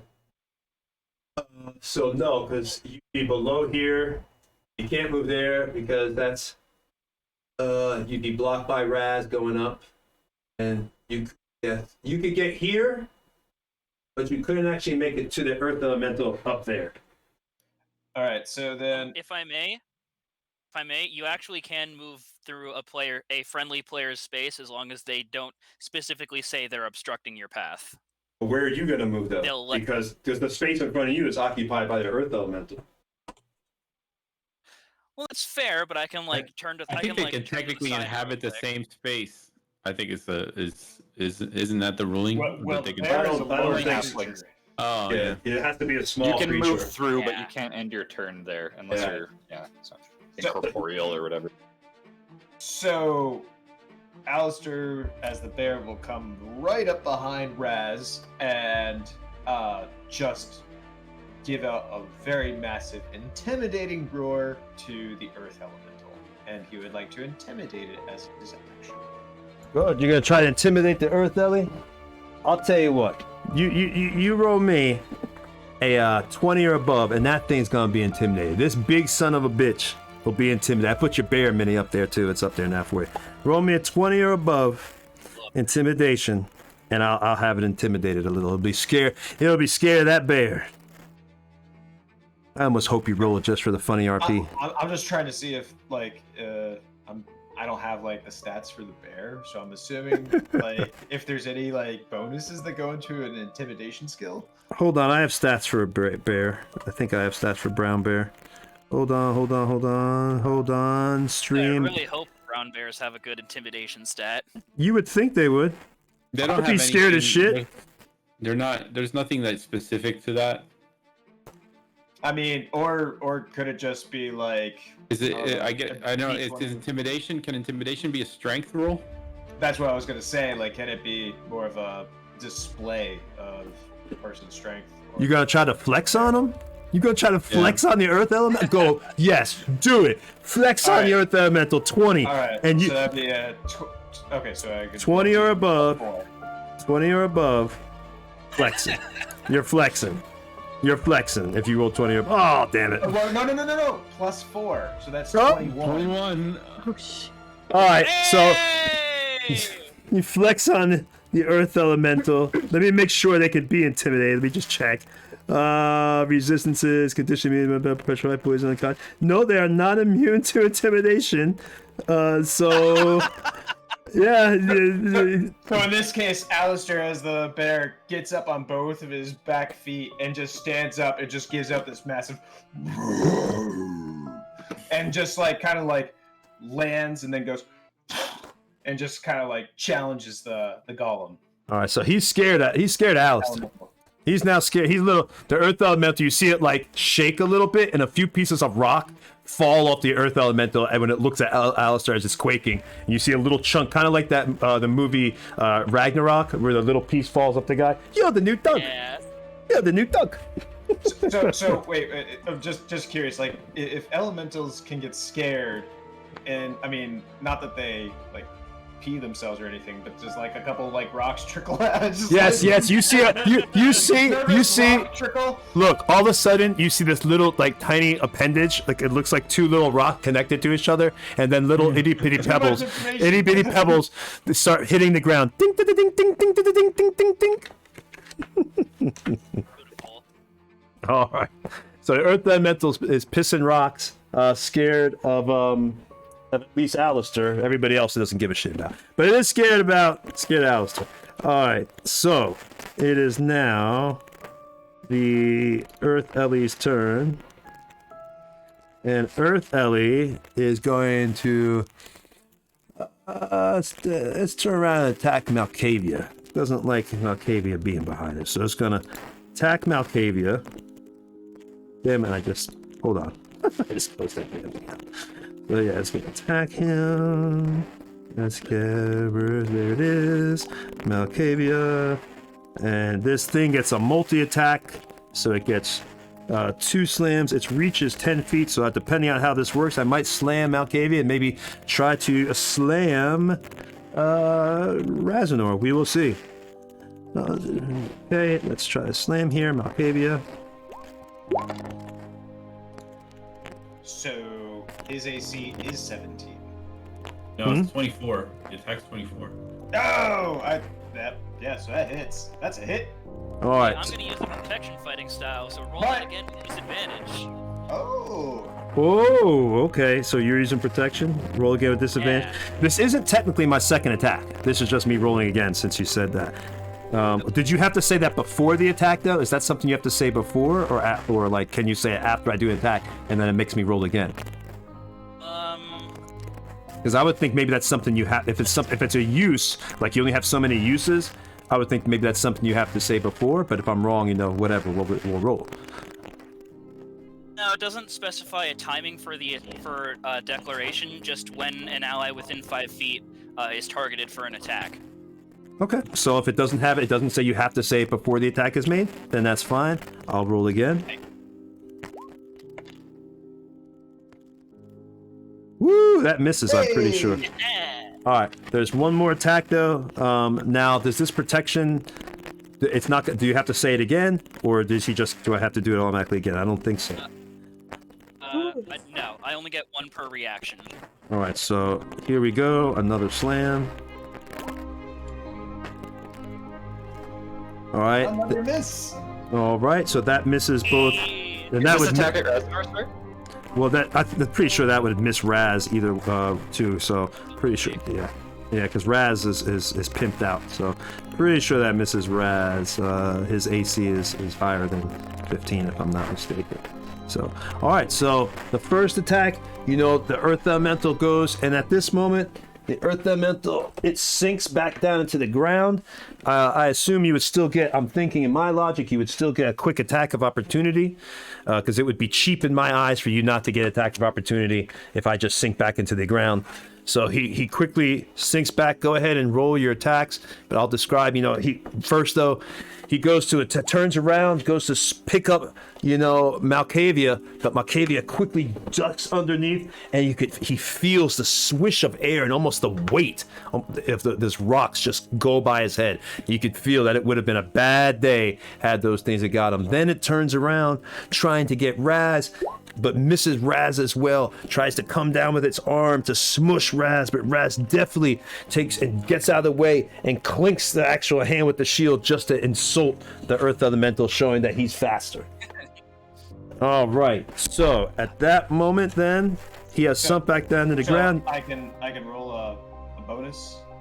Yeah, y'all are gonna do your attack of opportunity. Or attack. AO. Yep. Yeah, because it would. 19 hit. Yes, it does. Awesome. So Wrathful Smite goes off. Alright, so 5 psychic damage in addition to the 9 slashing damage. And he needs to make a wisdom save.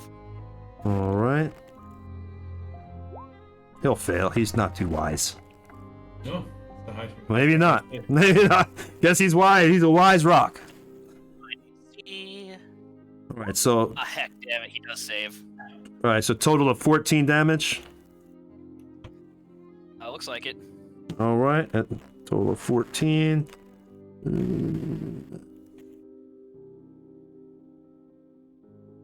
Wait, no. What the? How much did you do? Yeah, okay, 9 and 5. Yeah, that's what I thought. Because for I saw scraps. I was like, wait a minute, where's that 9? Does not hit. Okay, so mine is 14. All right, there we go. Okay, so you got that off. Did you Malkavia hit as well? Wait, Malkavia, what kind of weapon are you using? Short sword. It's not magical. It does not hit. Actually, it is now because it's in +1. Right. Oh, as long as it's +1, then I didn't know. I thought that It's the I thought fucking Faraday- sword that was created by No, Scraps. Scraps enhanced his sword in the previous session. Gotcha. No problem. Okay, I forgot about that one thing. It's not a problem. All right, so it's a magical blade. As long as it's a magical blade, then yes, it does hit. I'm glad you have it anyway. It doesn't bother me. So you go ahead and roll your damage. 12. So that would be 12 with sneak attack. All right. So do you want to describe your attack there? I mean, if he's sinking back into the earth, then Malkavia just finds a quick little spot right in the grooves to kind of edge the sword in really quickly. All right. Raznor does like a slash upwards as the thing is sinking back down. All right. So both y'all slash at this thing, chipping off some rock as it sinks back down into the earth. All right. It's worth noting Scraps 2 also tried to hit it, but missed. Yeah, the 9. 9 did not do it. All right. So, As a quick question to Scraps, do I have to is it like a lawnmower for my sword? Like, do I have to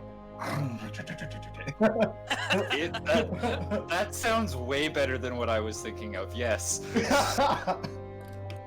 It just has a serrated moving blade now. You have to start it up with a little ripcord and everything. Has exhaust pipes coming off the back. You're telling me that Malkavia has a fucking chain sword? Sure, yeah. Yeah, it's not Warhammer, sure. That's great Yes, I love flavor. it. I love it, yeah. all right. So it is now Faraday's turn. At this moment, Faraday, you see the Earth Elemental is now in the ground. So what do you want to do? Faraday will climb to a high position and stay at the ready with his crossbow and fire off a bolt when the elemental reappears. Okay. I am in a position. I'll take that.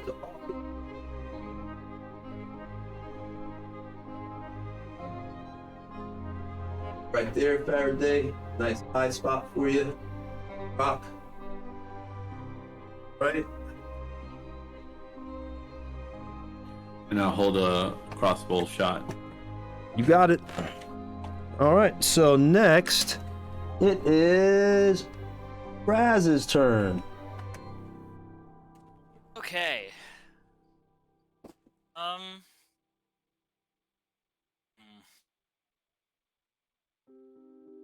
Azenor is going to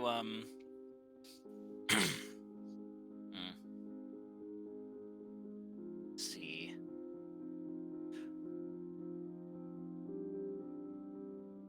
Raznor is going to clip Searing Smite on Olar, and then All right. basically just stay vigilant for when the thing reappears. Okay. And I'm sorry, Nat. What does the Wrathful Smite do again? Right. So, Wrathful Smite, when it goes off, deals an additional D6 of psychic damage, and they need to make a Wisdom saving throw or become frightened. He succeeded his save. Got it. Oh, it's only like a one-time use then. Right. Got it. ooh, and the DM forgot that there's resistances to slashing damage. Ooh, y'all got lucky. But you won't get lucky again. Actually, so I was wondering that. So if you wanted to, from my 12, it would actually just be 8 because the sneak attack damage still comes through as pure sneak attack damage, but the physical damage was only 8. So you could you give it back 4 hit points from me. But you heard him, party. I was just gonna let y'all roll with it, but your party member wants more hit points. More hit points it is. You got it. Sneak attack off magic items doesn't count as magic damage? I didn't know that. Well, no, sneak attack is pure damage. It's not any type. It's just pure damage. But the weapon itself. I thought it was based on like the kind of weapon you were using. Like, if you Yeah, were that's what using a I. magic weapon, then it didn't count as magic damage. I would think the If you are same. using a magic weapon, I then thought it does. was damage resistance from bludgeoning, piercing, and slashing from non-magical attacks. Oh No, he just means like when you use sneak attack and you get the extra damage from your sneak attack. If you're using a magical weapon, does the extra sneak attack damage count as magical because it's from a magical weapon? I actually I know always that- ran it like it did, but Oh yeah, no. Yeah, to your point, Colin. Yes, I would definitely say that. I mean, overall, like just. I think damage it's in still general. I think it still hits because your weapon is magical. Its Yeah. damage resistance is from bludgeoning, piercing, and slashing from non-magical attacks. Oh, See, yes, it would've better been my use own damage. better use. And going back to your sneak attack question, yes, you do. I actually know the answer to that goes back to old editions that because there was that arrow question of if you fire an arrow from a magical bow back in the day, does it get its bonus for? So they had to start making them each arrow again magical. So yes, if it's a magical weapon, you will get your sneak attack damage because it's a magical weapon, as long as it's being. But if you were firing a normal bow or normal arrow from a magical bow, then it wouldn't apply because the actual arrow is not +1, just the bow, which is weird. I know. All right. So anyway, you got your extra damage. There you go. All right, so now it is. But hold on, I beg to differ on that one because if you there's no arrow under my weapons list. It's a crossbow and it has a +1 attack and a +1 damage. Well, I'm going by older. I'm going by older editions, man. I'm not saying that's how it is now. I'm just going like the gotcha. old, the Understood. old school. In 5th edition, everything is kind of a little bit more. Got it. Yeah, so that just back in the day. That. Yeah. All right. So anyway, Razanor, Faraday's holding a move. Raz, you're holding something, or you're just what are you doing again? I'm sorry.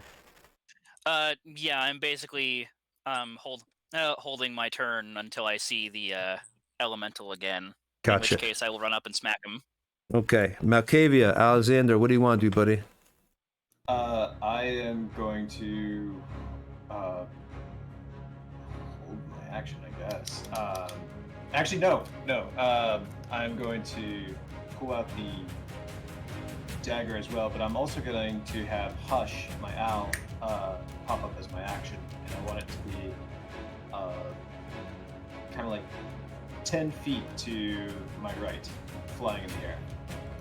Okay. All right, so you got your owl flying 10 feet to the right in the air. Is that all you want to do? Anything else? And I kind of want to like move a little bit, like kind of sidestep. That way, it kind of, I don't know.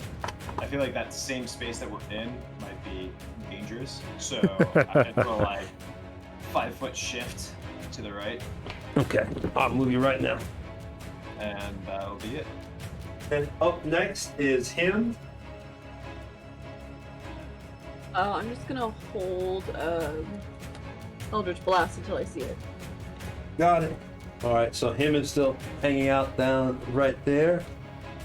And that right. Actually, you should be okay. Yeah, that. So you're hanging out right below. You can just see it on that level. So you're able to get your Eldritch Blast. And Scraps, how long did your detect magic work? oh, as soon as I took damage, I would have had to make a concentration check, or else it just lasts for 2 minutes. Okay. So you wouldn't be able to see it if it was coming close or moving Well, close. you gotta depending. do the Hold check. on, I need to make the check. Yeah. Yeah, It might still be a. make the check. No. Yeah, no, I failed. Okay. What did you roll? Let me just see. Oh, okay. 8. All right. So next is Scraps. What do you want to do, buddy?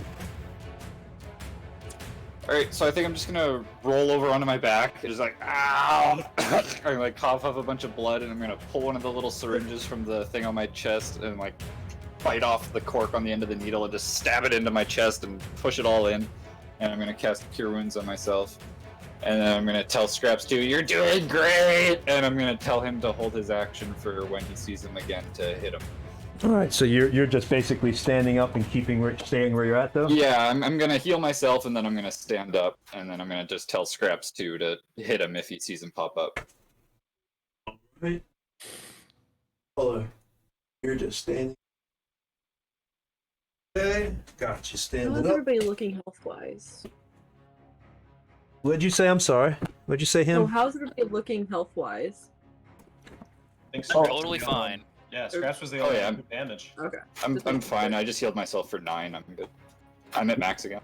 Malkavia would have been in trouble if Raznor had not used his protection fighting style. There would have been some sad moments. All right, so next is Alistair Bramblebeard. So, Alistair, as the bear, moves over to where the earth elemental was and starts pouncing on the ground, kind of like, angry bear style, and gives another roar, another intimidating shout to see if it could make it come back out and play. I want to tell you what. Because you've intimidated, it's kind of afraid of you. Well, I was hoping that the intimidation would be more like a taunt, but Taunt? that's fine. Yeah, but Oh well, you said it didn't sound very taunting when you said you wanted to pee rocks. yeah, no, that's a hell of a taunt. I went with that before, after the fact. So I was just like, all right, yeah. So, but either way, yeah, it wants to taunt it now. Okay, go ahead and roll me another intimidation. Like I said, what we rolled before, I think we rolled 20 or same for before, 20 or above, and you get your intimidation. All right, so I'm gonna roll the d20 and then we just add the 4. Yeah, flex your muscles. Okay. 18. That one does not make it then. So you're up there flexing, stamping on the ground. You want to describe it? Just angry bear huffing and puffing and hitting the ground multiple times. Just doing like little hops, like front paw hops, and just constantly like bouncing it up and down. But yeah. All right. So now it is Earth Elemental's turn. Earth Ellie comes up through the ground, and he is right in front here. All right, my crossbow bolt will go off. Yep. So he's right 5 feet, basically. He's right next to you now, Faraday. So your crossbow bolt goes off. That 16. that just misses barely. You see it go by, just barely grazing the earth elemental. The earth elemental comes to do his attacks. Oh wait, does anybody else have anything they were holding? Let's get all the held actions. Yes. Yeah, let's do that. As I was holding my run up and swing.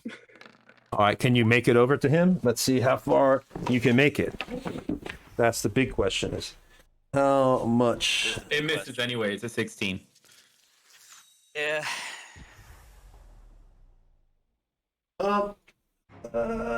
I'd say you can make it, Raz, because you jump down. You can jump down, and then you're right here in the hole, backed up to the wall, next to this thing. Bear was right. Yeah. But it's another swing and a miss. Y'all sure you wanted that challenge? You don't want Easy DM back? Easy DM, who just would have left the elemental in one spot where you just could have whacked on it? So can Scraps 2 make it? No, this is way more fun. I was also holding Eldritch Blast. All right, Eldritch blasted up. And can Scraps 2 make it to it for an attack as well? Can Scraps 2, I'm sorry, what? Can he make it to it for an attack as well? He was pulling an action to attack. Okay. The Eldritch Blast misses. And on that Olar, Nat, you do have the +1 added in for your attack, right? Okay, I just want to make sure. Sure. I'm pretty sure you do. Hover over your thing and we'll tell you if you got a +1. That Eldritch Blast does not hit. It goes kind of... You want to describe your miss with the Eldritch Blast? Well, it's only down by 2, so I imagine that him would just like toss it out, and it just barely goes by its head. Whatever. Does it have a head? Yeah, kind of like you see the rubble shift in its head as it misses, because it was just got away. And I think, and Scraps too. Scraps, you're kind of right next to it anyway. You're at an elevation, so you could move right here and whack on it if you want, and you'll get advantage kind of for being, a little bit higher at its back. I mean, you're not taller than it, but I'll still give you advantage because you're in that high location. Yeah, he already hit. He already got Yeah, a 22. the normal hit was a 22 to hit anyways. The advantage made it a 2, so we'll stick with that 22. But Scrap 2 hits it for 8 points of force damage as he slashes Nice. across it with his big metal talons. All right. So he takes that. You see the talon just go across, scraping chunks of rock from the actual what would be the thigh, because you're kind of like at its back, but kind of its upper thigh, scrapes it off right underneath its rocky butt cheek. All right, so -8. All right, and now, since we did all that, it is Earth Elemental's turn, and Earthy is going to try to slam Mr. Faraday first. Does anybody have any reactions that would help Faraday in any way? Oh, hold on. Yes. Is he within 5 feet of me, or does he have to climb up and What? He's within 5 feet. I just can't 10 fit him. Yeah, and I can't. And plus, I couldn't fit him up there on the rocks with you. You know what I mean? So I just say he's right there next to you, but because I can't stand him up there. The real question is, am I within 5 feet of Faraday? No, you're not. You're behind the elemental now, so you're not within 5 feet anymore. Alright, Were Faraday. you within 5 feet of Malkavia the first time? Yes. Malkavia was right next to me.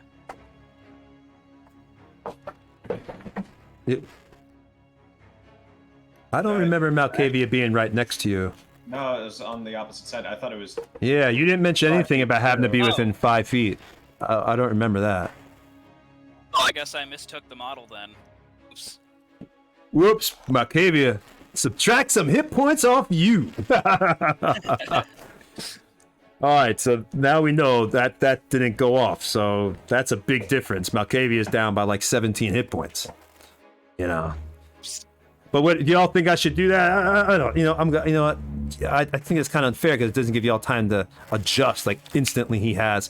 Let's just say from this point on, let's be sure, okay, when you use that thing, because that's a real tide turner, that much damage on Malkavia. But I feel bad just throwing it on him right now. I If feel you like want to make dick. a good excuse for it, Malkavia was running past Razanor to get to behind him, so maybe that's when he blocked it as well. He was right beside him. Okay, that I like that. Thank you so much. There you go. Now we explained it with the logical narrative. I feel better. All right, so now we hit slam. We're gonna attack Mr. Faraday. That misses. Okay, and one more. That hits. Ooh. Not by much. Not a lot of damage though. So and Faraday still I know is up. All right, so He's still up, but that is quite a bit of damage. But okay. the first attack goes to Faraday. What? The first arm comes in. It tries to grab Faraday. Faraday, it's amazing. You see him actually jump up on the hand and start running up the arm of the Earth Elemental. But unfortunately, he's not quick enough as he goes to jump off the shoulder to safety. The Earth Elemental is able to grab Faraday in midair and takes him and slams him down on the rock. Actually takes him like, poof, poof, poof. And you just see like Faraday is all, and you take 13 damage from these massive slams onto the rocks by the Earth Elemental. And then the Earth And Elemental, what? In that moment, a beam of light begins to shine down on the Earth Elemental, and I need him to make me a Wisdom save. Okay, were you holding that move, or is that?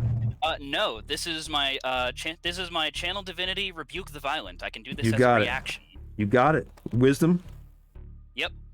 You got it, baby. Oh, Yes! fail. Okay, what happens? So he takes his own 13 damage as radiant. Woo! And Faraday That's doesn't cool. take anything? No, Faraday does still take the damage, Oh, but too bad. it's basically feel the pain you inflict on others, you brute. All right, so as he grabs Faraday and he's slamming Faraday from side to side, you see him stop and just it doesn't scream, it's like a grumble, like a gravelly, and he drops Faraday and his hand shakes and little boulders start falling off and light begins to form right inside the body of the actual elemental, and then it bursts through. You see a huge chunk of the earth elemental's chest go poof, and just a rock hits right onto the ground. Now there's a hole in his chest from where this radiant damage had burst out.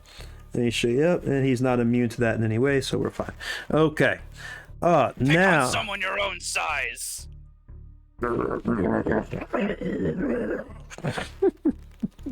so now it is Faraday's turn again. So Faraday will attack him. Faraday will gather himself. Well, this is a foul creature, and I will strike at it with the coronator, my All sword. right. Strike at it. 15. Fuck. No, Thing is, like, so hard to hit.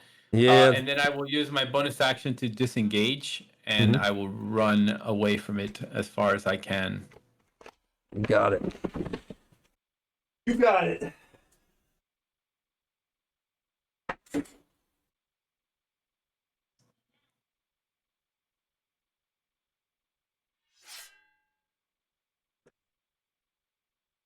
You can barely get away from it, Faraday. You're one square away. It's still within. It still can reach you because you had to go down a level because you're up elevated.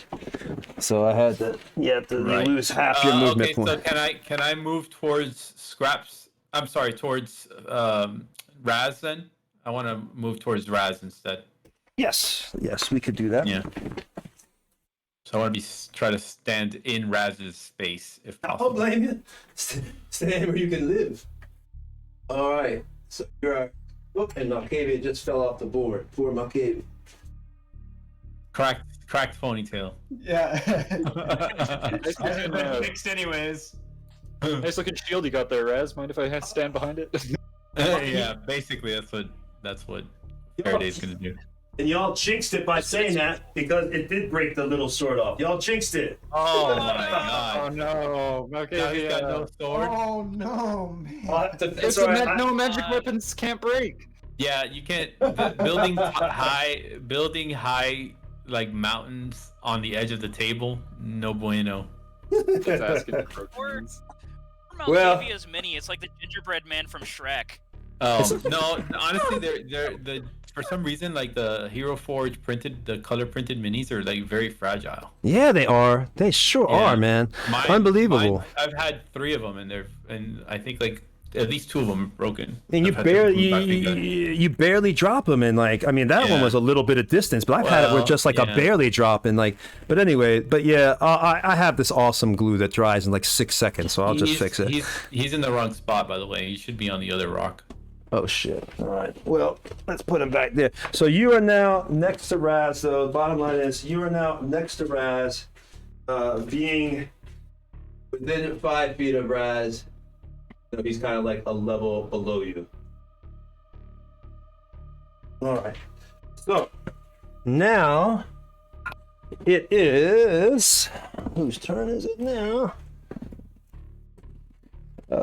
Faraday, you just went, so now it is Raz's turn. Okay. I'm gonna take a swing at him again. See how that goes. Wait, did you go, Jay? You went, right? I don't know. Yeah, you went. think so. Yeah, okay, I just want to make sure. Okay. Last time I held my action, so I think I'm Yeah, good. I'm the top of the round, and I just went. Yeah, I just want to make sure. Okay, so what did you do, Raz? You're attacking, and you did not hit. Oh, yes, you did. 22, Olar. All right. 22? Yeah, you hit. So that's 6 slashing damage and 2 additional fire damage from Searing Smite, and this Earth Elemental is now ignited. Ignited burning rocks. So, How is he not immune to burning? A rock burns? Well, whatever. All right. All right, so minus But yeah, 8 damage. Right. At the beginning of his turn, he can make a con save to end it on himself, but otherwise, every turn he takes another d6 of burning damage. All right, just remind me each turn so I don't forget. All right, Nice. and Nice. now it is Malkavia's turn. Unless you want to do something else, Raz. Nope, I'm good. Okay, Malkavia, you're up. Yeah, so I'm going to do a cantrip, Booming Blade, this time. But actually, I need to ask, since I popped my familiar up last round, I never rolled its initiative. So do you want me to roll that now, or do you want me to just say it's on my turn as well? Just Or use your act just use your independently? turn. Just use your turn. Just use your turn. Okay. It's- So Hush, the owl, is going to use its action to help me. So now I have advantage on my attack roll. help you. How does it help you attack though? It can use Distraction. it's an Yeah. action to help. So it could be distracting the actual elemental or making very, very large and annoying sounds. Okay, I just wanted to have a good reason, like a good narrative. All right, so you have it flying around its head, trying to poke at its rocks. Basically. Okay. All right, so you get advantage since there's no way for me to obviously roll against that. So go ahead and roll up your attack. Don't you have to be within 5 feet of the person you're attacking to get the advantage? Is it sorry, from the angle that I'm seeing it, I thought it was like right there in front of me. Let's see. Let's see here. If not, I'm fine with moving up. I know that Faraday can get it, and I know that you can't. Well, you're catty corner to it, so I'd still say you're within 5 because you're catty corner, right here. I'd say because he's behind it, he's there. Faraday's there, you're there, so I'd still say you're within 5 feet of it. All right. So it's just my standard like short sword attack. The effect will happen later. All right. Oof. So 25. No, that misses. Not. All right. Of course. All right. So yeah, it definitely hits. And how much damage are we doing here? Oof. We have Nice. 16 damage total. Oof, that is a big one. All right. And so now, like right after the hit landed, all of a sudden the entire body of the elemental is surrounded with a vibrant energy. All right. And it's thunderous. Ooh. And then as a bonus action, I'm going to make another attempted attack with a dagger. Now it is vulnerable. Thunder, it's damaged if it's a. Oh, It's, actually, I'm not even gonna try to hit it with the dagger. It won't even do any damage, anyways. So. all right. Well, it's damage. It's vulnerable to. If you just did thunder damage, then yeah, it's. No, this won't. Booming Blade is on the subsequent. Right. It's an effect. So Okay. what happens is that if the elemental moves at all, then the effect will take place. Ah, okay. You want to keep them from going down into the ground. Gotcha. All right. I mean, it doesn't know it, but Yeah. if it makes a Smart. move, No, of any smart. kind, Smart. Yeah. All right. So now, unless there's something else you want to do, is that it? I'm actually going to disengage and move 5 feet back. Actually, no, 10 feet back. Hold on a second here. And you're a rogue, right? Are you a rogue? Yeah, I'm a rogue and a wizard. Yeah. Okay. There we go. So you're good to go because you got that cunning action, so you can disengage. Get the hell out of there. You got move you 10 feet. All right. So next it is him's turn. Once I move Malkavia, him, what would you like to do? I'm gonna give up on the Eldritch Blast for a sec and Guiding Bolt. Did I roll over there? Want to do guiding bolt? Yep. Ooh. Nice. 25. That hits. Eat him. Very nice. Yeah. Ooh, that's everybody's cheering, so it sounds like you definitely hit. How much damage? 5d6. Did it go? D6 radiant. Woo! 5. That's a Right, big one. Warlock spell slots. That's Did a it go big one. through? No. It didn't roll damage for us, at least. Oh, it's rolling still. I think. Maybe? Here, I'll roll it over there. Yeah, if you leave it on the D&D Beyond page, it has to finish doing the calculation, so it has to stay on the page. Wow, that sucks.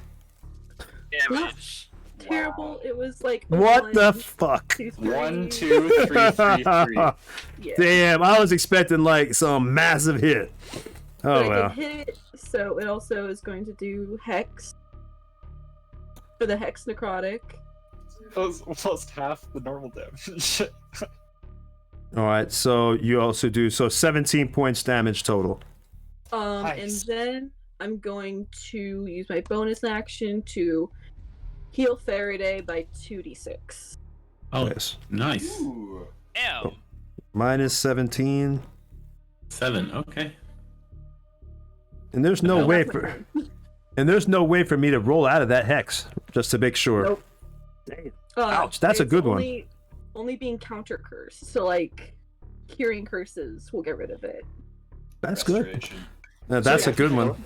That's a good debuff then. All right, so 17 points of damage. You want to describe how you hit it? Him just kind of gives up on the Eldritch Blast for a second and just like holds out his hand and like a bolt of like bright white lightning hits it. And it starts like glowing from the inside. Oh, next attack has advantage.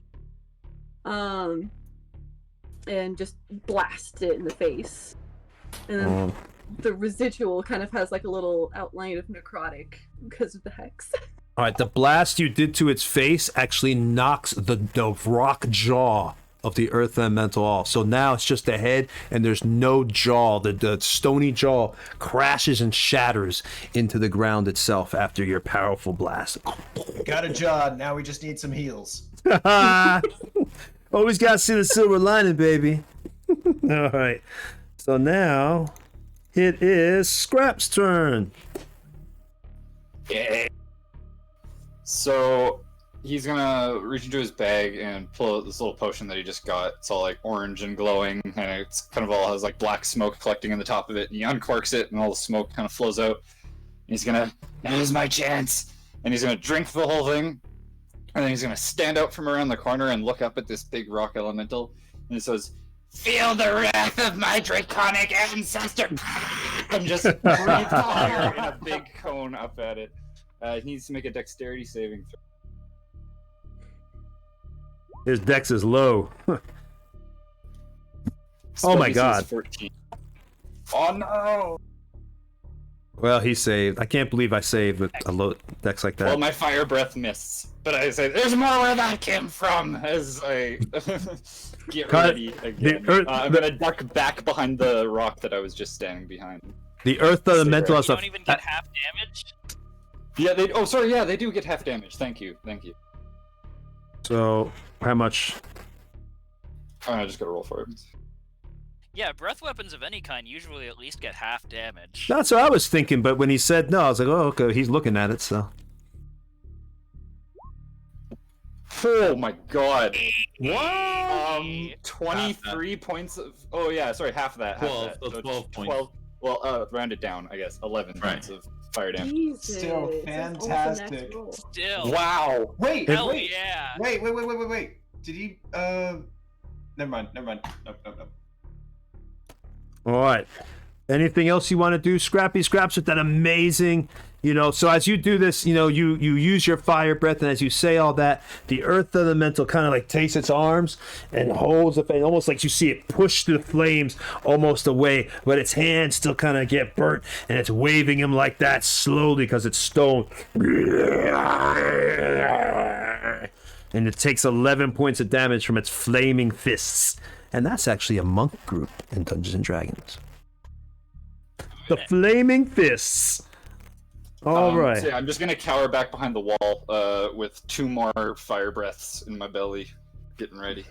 I use my All right. bonus action, so I can't command Scraps 2 to do anything. So he's just gonna automatically take the dodge stance on his turn.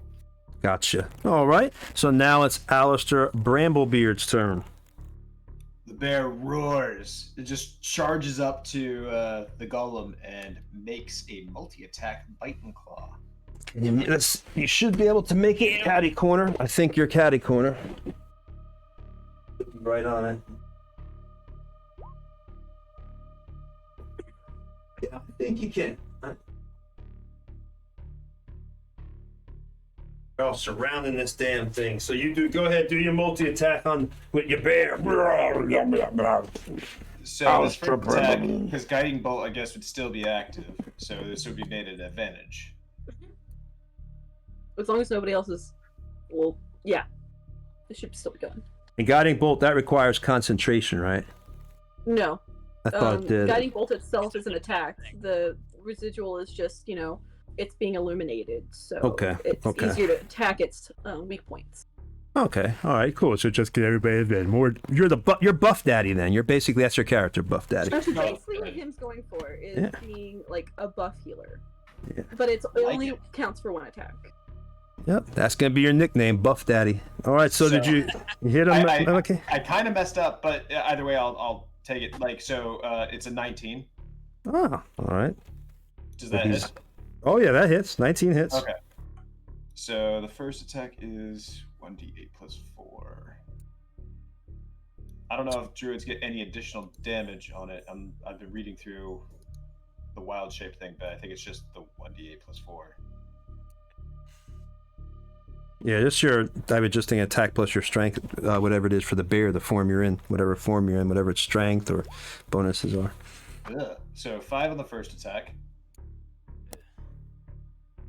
All right, and then now he's going to go for a claw attack. Oh, wait, sorry. No, I did that backwards. Oh, no, that's fine, it's fine, it's fine. All right, so the claw attack is next, so I'll roll that d20 again.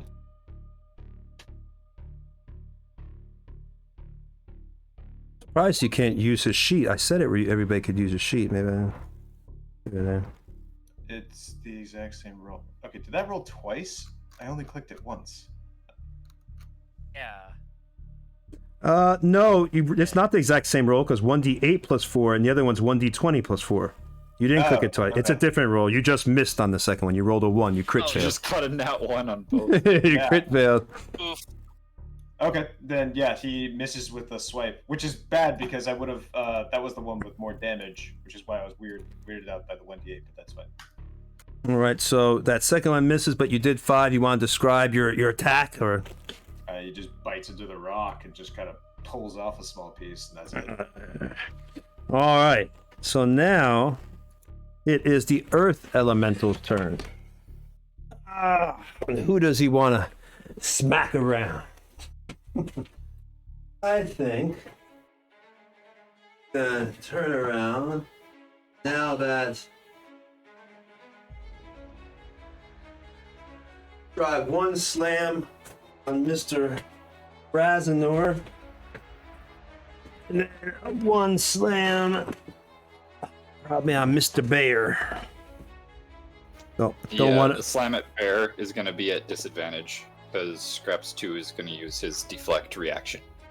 I just don't want to be cruel and Nice. I could be cruel and go after Faraday again, but even I'm not that mean. Well, I'm standing right in Nat's way, so hopefully. All right, that first attack goes for Malkavia, or whoever I was attacking. Yeah, the first person I was attacking. This is the one at. Oh, so I'm sorry, not Malkavia. I'm sorry. I'm going for Razanor. But it's at disadvantage. No, the one. No, the bear is at this. Oh, the bear. Okay. So Razanor, you get hit for 14. Ow. All right, and let me do the second attack, slam, and we'll go after the bear here. That's disadvantage. Yeah, so it loses anyway. All right, so the second one misses. It turns around, and now it's also going to drop down to the ground. We'll get the attack of opportunity in a second. I know your thing goes off and everything, but it's running. So you turn around. It turns around trying to swipe down on Raz. It's able to literally take its arm and break the shoulder of Raz. It comes down with a fist and hits Raz's arm. You see Raz's arm like that, and his collarbone is now poking out of his skin, and there's a little bit of blood slowly trickling down. You could see the pain in Raz's, face as his bone is crushed by this earth elemental. And then it turns around with that same moment hand and tries to hit a Bramblebeard, but it just misses, and it's not able to get. The bear is able to put itself flat against the stone, and the arm just goes sailing above it. And now, actually, the bear form's AC is 11. Oh, okay. Well, let me roll again.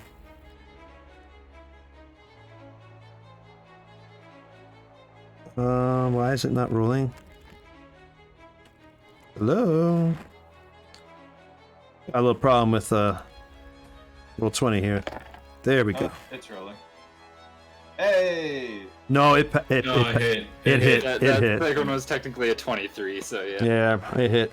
So the second one does hit. It turns around, it goes after him, James Bramblebeard, and it comes down, and it's able to grab the side of James Bramblebeard and rip a chunk of flesh away. You actually hear the ripping, tearing sound as it takes a piece, in between its rocky fingers, and you see the exposed white bone and muscular flesh of the inside of the bear. There's a howling pain from Bramblebeard as he takes 13 points of damage. All right, and now my guy's gonna drop into the ground, and yep, that's right. Your thing goes off. So he will take 1d8 damage. 3 damage, thunder damage. And did you say he's vulnerable to it? Yes, he is. So it's 6 damage. Minus 6 thunder. Am I able to make an attack of opportunity? Yep, because they're dropping down. He's not disengaging. And if so he is, then I will as well. Yep. And Alistair will too. Yeah, everybody within close enough to hit him is going to get their attack of opportunities. Scraps 2 used his reaction to try and defend Bramblebeard, so he's just going to stand there. 23 hits. Looks like everybody else misses other than Faraday. Yeah. Which means Faraday's going to be talking mad trash if he kills this earth elemental somehow one day.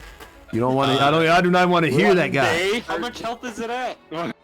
13 points of damage. It's an earth elemental. They're tanky as fuck. Yeah, it's got some strength. Maybe in a week you guys will finally take it down. 3 sessions later, we got it. Do you want to? Did you make your con save for a Searing Smite or take its damage? Let me do that right now.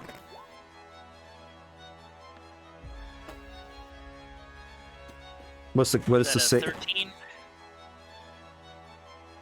Yes, it's a 13. Yep, beat it to beat it. I beat it. All right, so the fire just barely. It's down on the earth elemental. Do you want to describe your hit, Faraday? It's not down. It's not dead, but you did some damage. I will.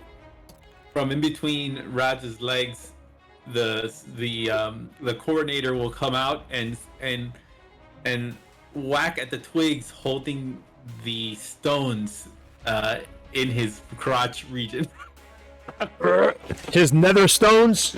His nether stones. You hit him in the nether stones! Alright. So, he's now off the board. He's disappeared again. Who knows where he's gonna be? It is now, up next is Faraday, your top of the turn.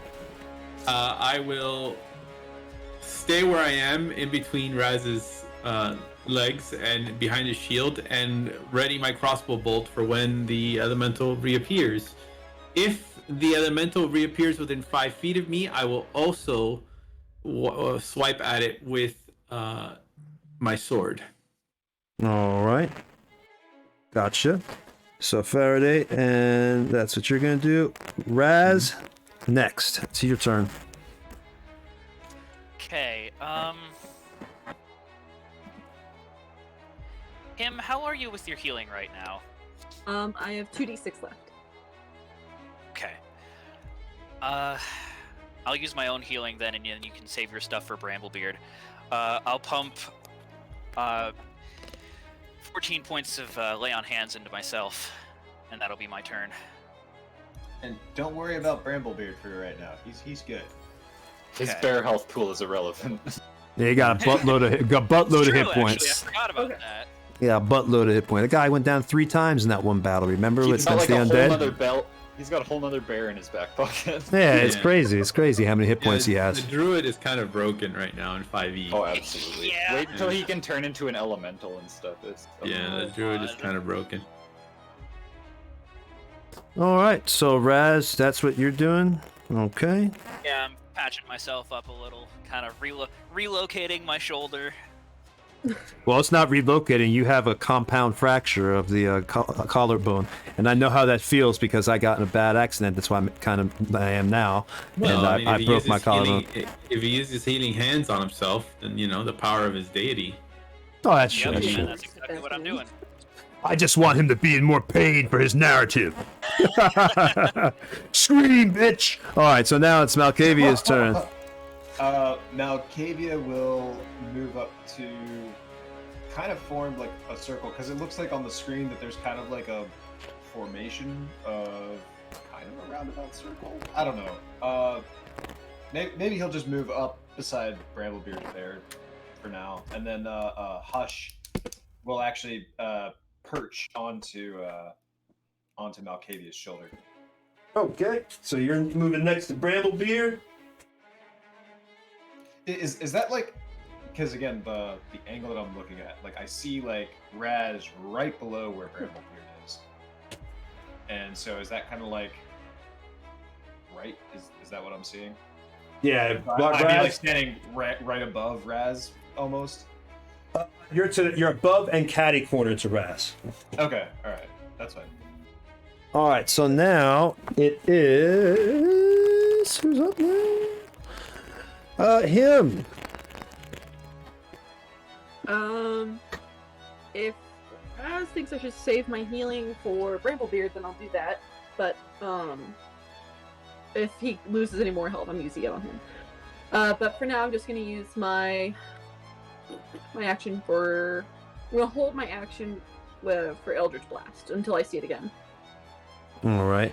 Yeah, don't worry about healing on me. I'm back up to full now, thanks to my lay on hands. Okay, good. Oh yeah, and Tony, I was holding action for attack. Sorry. Okay, no problem. Gotcha. Yeah, And I'm I just just gonna hold an Eldritch Blast. Yeah, I just realized we can't see you on the screen, Him. You're right there on the edge, like a little bit below everybody. I got you, though. We'll have to get you up there. Okay. All right, Colin, or Scraps, it's your turn. What do you want to do, buddy?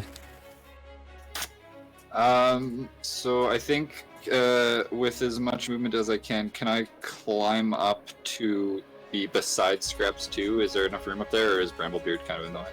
Like if I'm behind him on the ramp, can I kitty corner touch Scraps too? On the ramp, I would say, I hate this.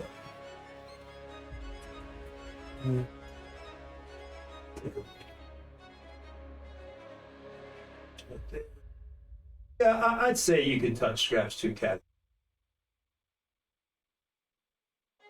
Okay. Well, I'm just going to get up and stand beside him in case he needs any immediate assistance. But then I'm just going to command him to hold his action in case he sees the Earth Elemental, and I am also going to hold a Firebolt in case I see the Elemental. You got it. Alistair Bramblebeard, what do you want to do? Bear form. Basically, he's just waiting and holding his. Actually, wait.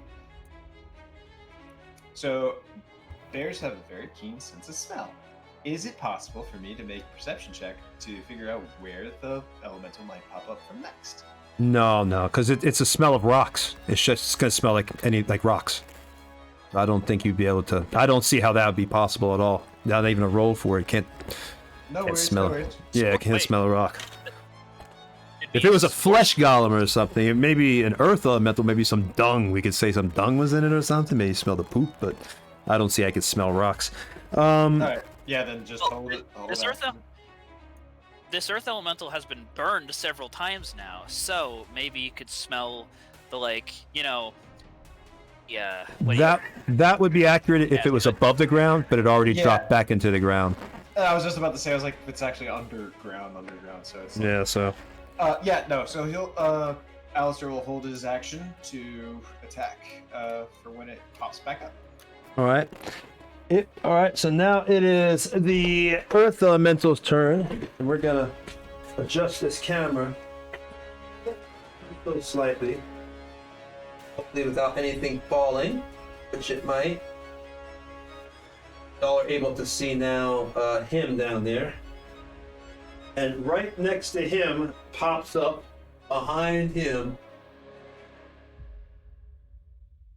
I'm gonna have to put it here so it doesn't fall. It's actually behind you, him. Oh shit.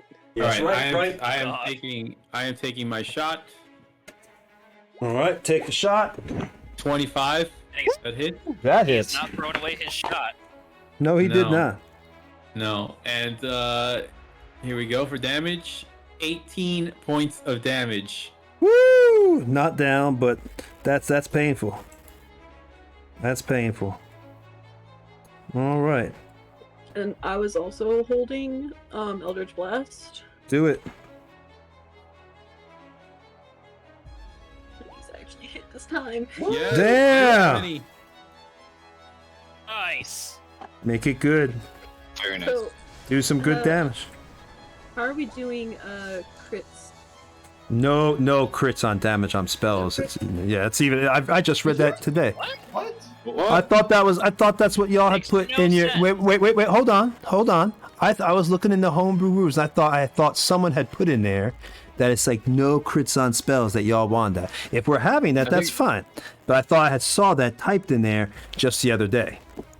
I think someone meant to say the opposite, where it was you can't crit on like ability checks. Oh, okay, But that's what it was. I, Then. I don't know. I've always had. Oh, you know double what? damage You're for right. crits. It was skill checks. It was skill checks. I just Yeah, remembered. It wasn't correct. spells. It was skill checks. That's what it was. Okay, so yes, go ahead then. Okay, so it's double damage. You know, like you do another, like A just lot double of damage. damage.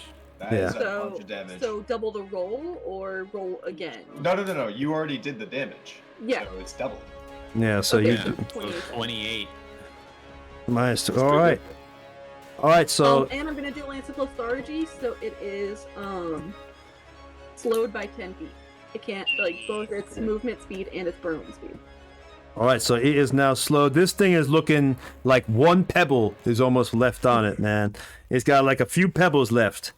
So that was anybody else? Was anybody else? Oh, well, nobody else has a ranged attack that they were holding. Okay. So at this point, then. Oh wait, sorry. No, yeah. Scraps was holding his firebolt. Oh yes, go. Come on, Fireball. Scraps. Roll good, Scraps. Roll good. Hit him. Oh. 7. The sun's in my eyes. I'm sorry. The own fire was too bright for him as he spat it out. All Gotta right. get strapped like shades or something. So all these. So the I've Earth. tried them. They don't work. All right. The Earth Elemental busts up. I'm gonna need you to do that. Dex. What I said. What we rolled before. I think it was to avoid falling and everything and being knocked or being knocked prone was a. Or get out of the way is a 14. So roll a 14 Dex check for me to see if you can get out of the way of that. Who, me? Yeah, him. Yeah, because it came up right from pretty much below you and behind you, so it's knocking your Earth out. Dex save? Yeah, Dex save. Just Dex. so it's if you get out of the way. 14 or more. All right, so you're able to, just get out of the way of the initial rock surge. So now you're prone. It's in front of you. Or it's behind you, but now you're prone on the ground, but you were able to just get out of that way, so you didn't take any initial effort surging up from the ground or possibly knocking you off the cliff to, well, we all know where that would be. So now it's going to attack him, the Earth Elemental, with its few little pebbles. There it goes. Has its heel fallen off yet? It was a tough elemental. All right, so slam 1. Let's see if it got. Man, I'm sorry, my roll 20 is taking a very long time. Mine is too, so don't. Yeah, it's being slow for a lot of people. I'm just. I clicked it already. It still hasn't come up. Jesus. There we go. Okay. Does a 14 hit you, him? That is my AC. All right. Heck. All right, that's 19 points of damage. And then the next slam against him. Let's see if it goes off. It's a crit. Oh, fuck. So that's a total of 19, 14, 20. It's a lot. It's like, I think that's like 40 points of damage. Yeah. I have 24 hit points. Well, you're not insta-dead because it didn't double your hit points. So you're still alive. Man, you came very close though. Holy shit. Very close to insta-death. All right, so you are now down. The earth comes up. You all look. Even though Faraday lets off the crossbow, it hits with unerring perfection. Him lets out. He knows what's about to happen. You see the hands come up with the blast, but still the elemental with its little pebbles in earnest. It takes its hands and it claps him. And what you see is terrible. You literally see, as it claps the middle of him swells at the top and bursts a little bit. Part of her blood vessels begin bursting out of her chest, out of her shoulders. You see part of her neck. Her ears begin. His ears begin bleeding. The eyes are bleeding, and you just see him crushed and smacked like a pancake, fall right down to the ground. And now you guys start doing some death saves. And at this moment, since this thing it still has its movement and him is down, it ducks back down into the ground. It is slowed though still. It's slowed? Okay, yeah, well it's slowed, that's good. Ducks back down into the ground. Him is down. I'll put him right here. I don't know that. Him is down. All right, next it's gonna be Faraday. It's top of the round. So Faraday, what do you want to do? Scraps, yeah, why don't you go over there and help him? It seems like he needs a little bit of help, and I will ready a crossbow bolt. In the meantime, I will be ready for its reappearance.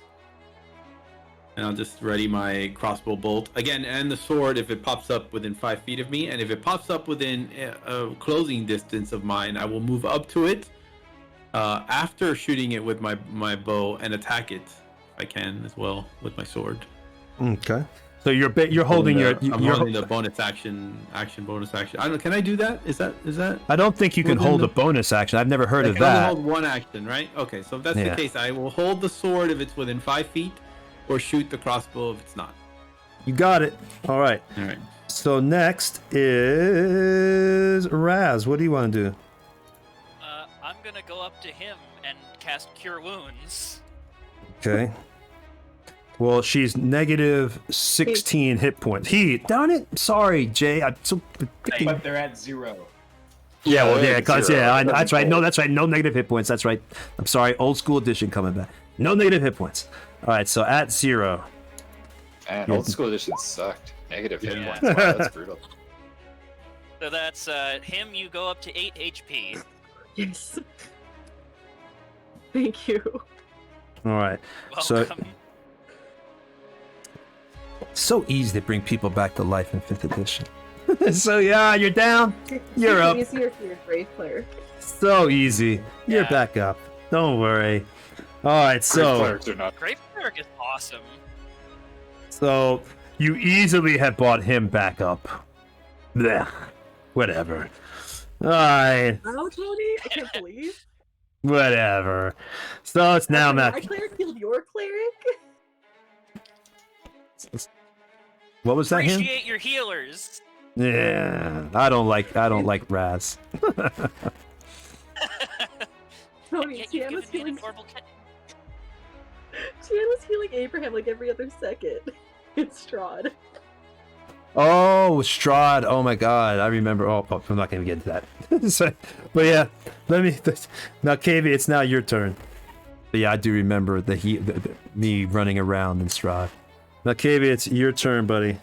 So is everybody like moving closer to him? Because I know Raz. Wait a minute, could you even make it over there? Hold on. Oh yeah, you could, because you're on the ground. So Raz can I'm in definitely the make it. alcove there. That's right. So Raz can make it. He was able to make it to him. Everybody else looks like they're elevated.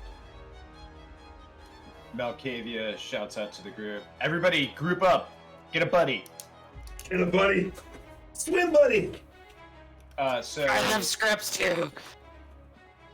let's see. So who is sitting by themselves? Is that Faraday, I guess, at this point?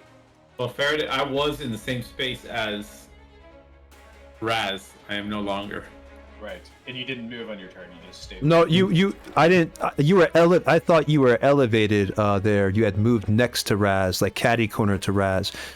Yeah. Well, it's fine. Either way. Yeah. You were elevated one because you had moved catty corner to Raz to get behind the or near the elemental because you were already elevated when you moved before. All right. So it's So Macavia, what do you want to do? So is anybody like by themselves, pretty much? It's exactly the way you see it right there. I'll take a look. The only person that's by themselves now, technically, it looks like Faraday is kind of a little bit farther from, because now that Raz has moved, he's a little bit by himself over there. But he's still elevated. He's within a certain number of feet. Okay, so would it be possible for me to move over to where Faraday is? It's close to him. Within like 5 feet. Yeah, you can move close. All right, so I'll get beside Faraday. Okay. That's your turn. All right. And ready my action to attack, and then Hush is going to fly up 5 feet. All right. Smart, because I wasn't going to tell you if you didn't say it. All right. So now, you are up. Lucky. That sucks. Well, the whole him is up. Wow, Tony. Well, y'all wanted more once challenge. received I can never kill one of y'all. It's impossible. That's like y'all wanted more challenge. It's like, okay, I'm gonna find a way to kill these guys. Nope, y'all are just good D&D players. All right, We're all so professionals here. yeah, y'all are. That's what it is. Y'all know how to work as a unit. And this was a good challenge. So go ahead. It is now him. What do you want to do? Can I see the Earth Elemental? No, you cannot see the Earth Elemental. It's in the ground. Well, in that case, him's gonna just stand up. Thank you. Okay. And then prepare ready a Eldritch Blast ready an Eldritch Blast for when he sees the elemental again. All right. So you are readying everybody's basically readying the actions again. Says thank you to Raz. He says okay. All right, now it is Scraps' turn. What do you want to do, Scraps? I don't know where it is. Everybody stay safe. This is so scary. And I'm going to hold my action to firebolt it when it pops up, I guess. And Scraps 2 will do the same. Except not with a firebolt, with just kobold talons. All right, not a problem. You're holding off. I can't hold my bonus action, can I? No, somebody just tried to do that. Yeah. Right, okay. No fire breath. Bramblebeard. He's actually going to move over to where Scraps is and kind of provide him cover and hold his action. Behind Scraps, to the side of Scraps. Since he's a large creature and isn't Scraps tiny, they can occupy the same space. Oh, okay. I am All right. small. Small. So he's. Still works? I do not know.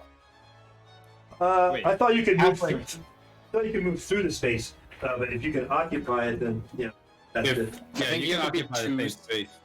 I think you have to be two size categories different in order to occupy it, unless you're like halflings have that feet or whatever to allow them. Right. Like a giant or something. If you were like a giant. Right.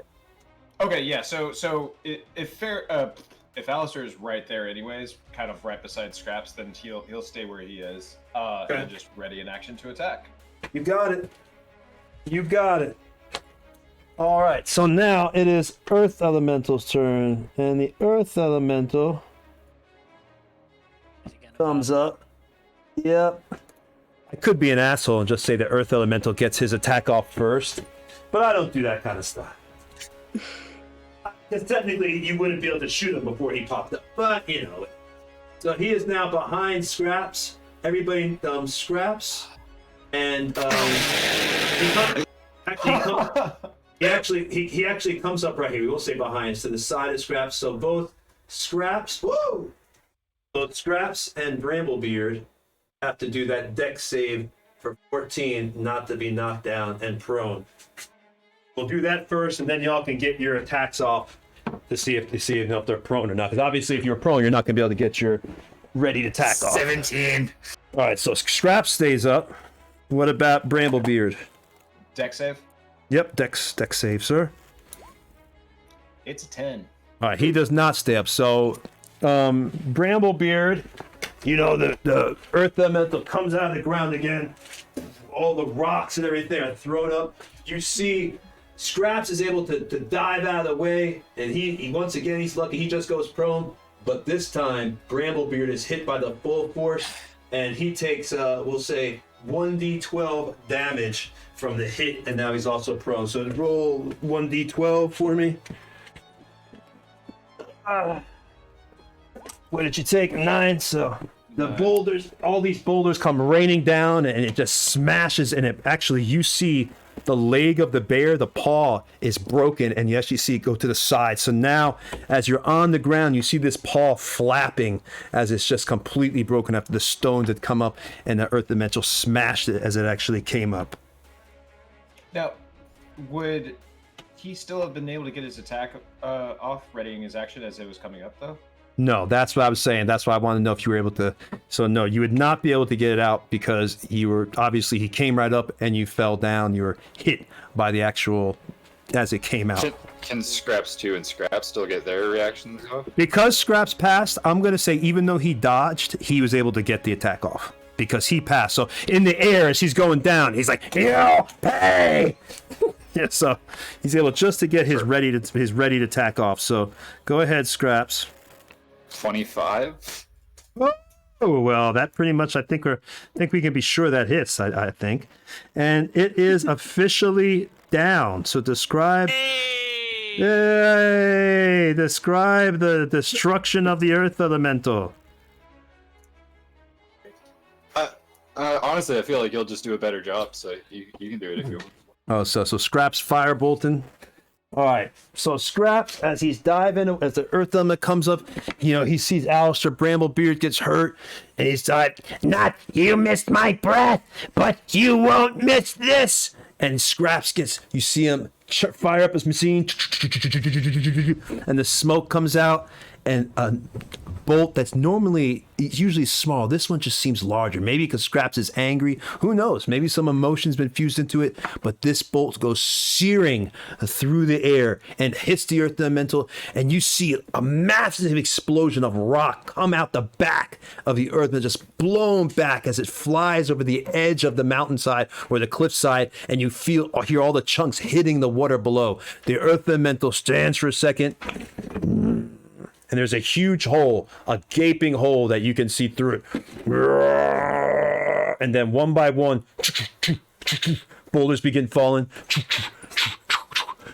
And just all fall to the ground. And that's it. And a heaping pile of dusty boulders. Anybody see which one was the heel?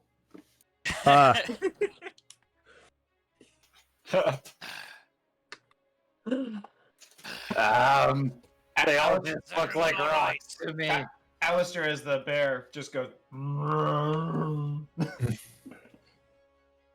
So, can I roll perception to see if I saw which one was his heel? Which boulder was the heel? I'm not going to make you roll perception on that. Y'all can see the heel.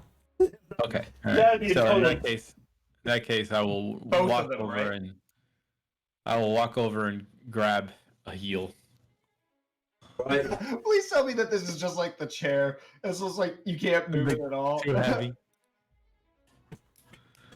Well, that would be. Scraps helping you. I should make it wait. So Faraday is going to try to grab the heel. Yes. Give me a strength check, a pass of 10 or more. Can I hit Scraps, the other weakest one? A Help. 16. What All right, Faraday, you want to describe your Popeye moment? I'm gonna like walk over to the heel and be like, "Here it is, chaps," and I'll just like, and you see like something like maybe like tightens in his back, but he's still like, it's like that scene from Age of Ultron, where Captain America is like lifting the Mjolnir and it just moves a little bit. And he's like, Oh, I love that scene. but Oh. eventually he gets it. Thor gets all worried. Raz, no. Why don't you give me a hand with this? Oh no, That's you it. seem to be doing just fine all on your own. Well, yes, I know, but help! Alistair, as a bear, comes over and just kind of like, well, he gets up and moves over to where Faraday is and just stands up on both of his back two paws and just holds out his bare hands, and just like.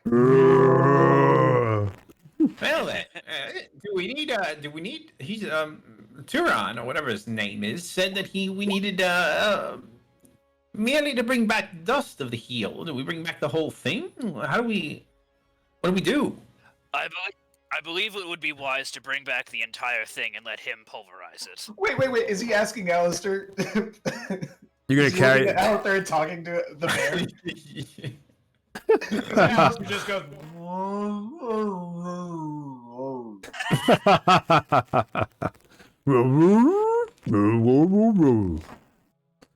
All right. And then Malkavia goes, Faraday, when did you learn to talk bear? Scraps was talking about this earlier. When did you? How do all you guys know how to do this?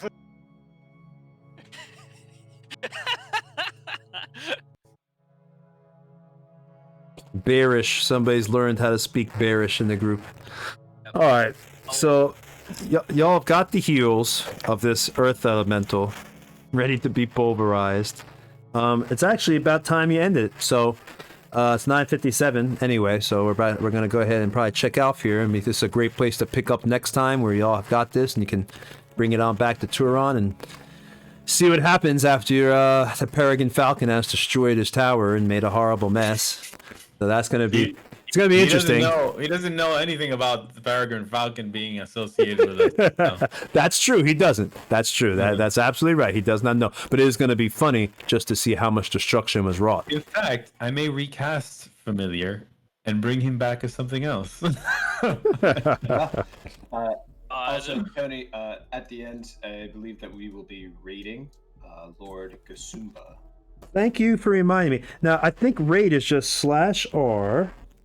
I wouldn't do it yet. Oh, okay. Yeah, but let me say a few things. We're about to check on out. Thank you guys. Thank you everybody for tuning in. Hopefully, you all enjoyed this game. This was another great, fun session. I know I had a great time as usual DMing these people. They're all great RPers, just great groups, both groups. Please tune in this coming Friday for the Evil Team, and then this Saturday we're going to be running another Good Team. So there's going to be two games this week when it comes to terrain. You're going to have Friday and Saturday. You'll get to watch some Dwarven Forge games. Thank you for all the people again that have tuned in.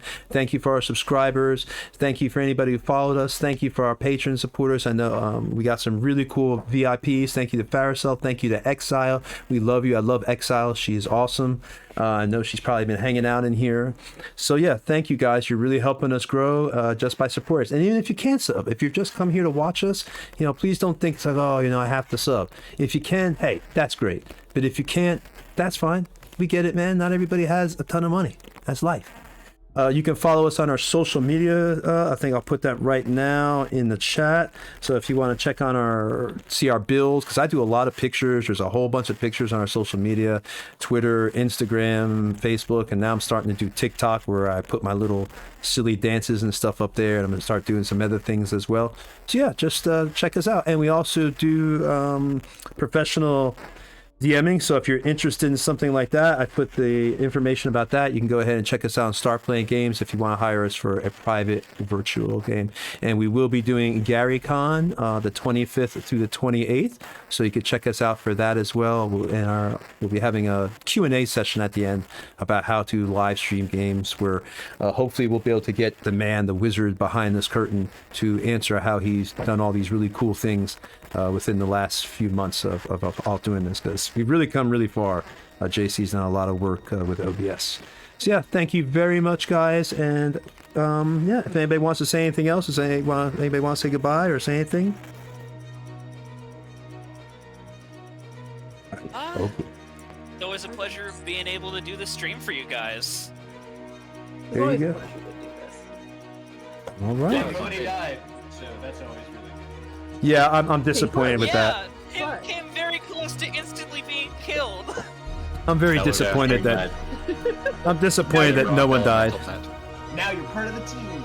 Yay! Yay. I wanted to see someone kind of die, but that's okay. Anyway. Who doesn't? Also, I was gonna say, shout out, thank you to Eric Wahlberg for the gifted sub. So. Oh, thank you, Eric. Thank you, man. Oh, that's Cutter, man. Cutter, he plays in the other group, the Evil Team, and he's totally insane. He strangles, he kills, he does everything, beats things to death. Totally, really nice guy in real And life. dresses beautifully. Oh yes, he has. Oh yeah, he's awesome cosplayer, man. That guy really has some cool makeup, everything. He got the Loki mascara on the eyes, which looks really awesome. So yeah, it's really, really cool. So check out the Evil Team. You'll see Cutter kill people and do all sorts of stuff.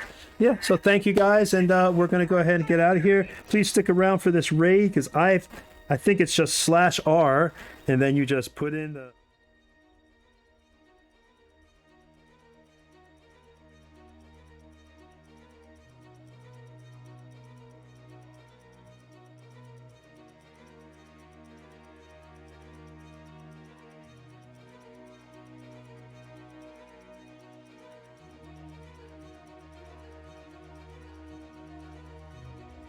What is this? Are we like party crashing someone's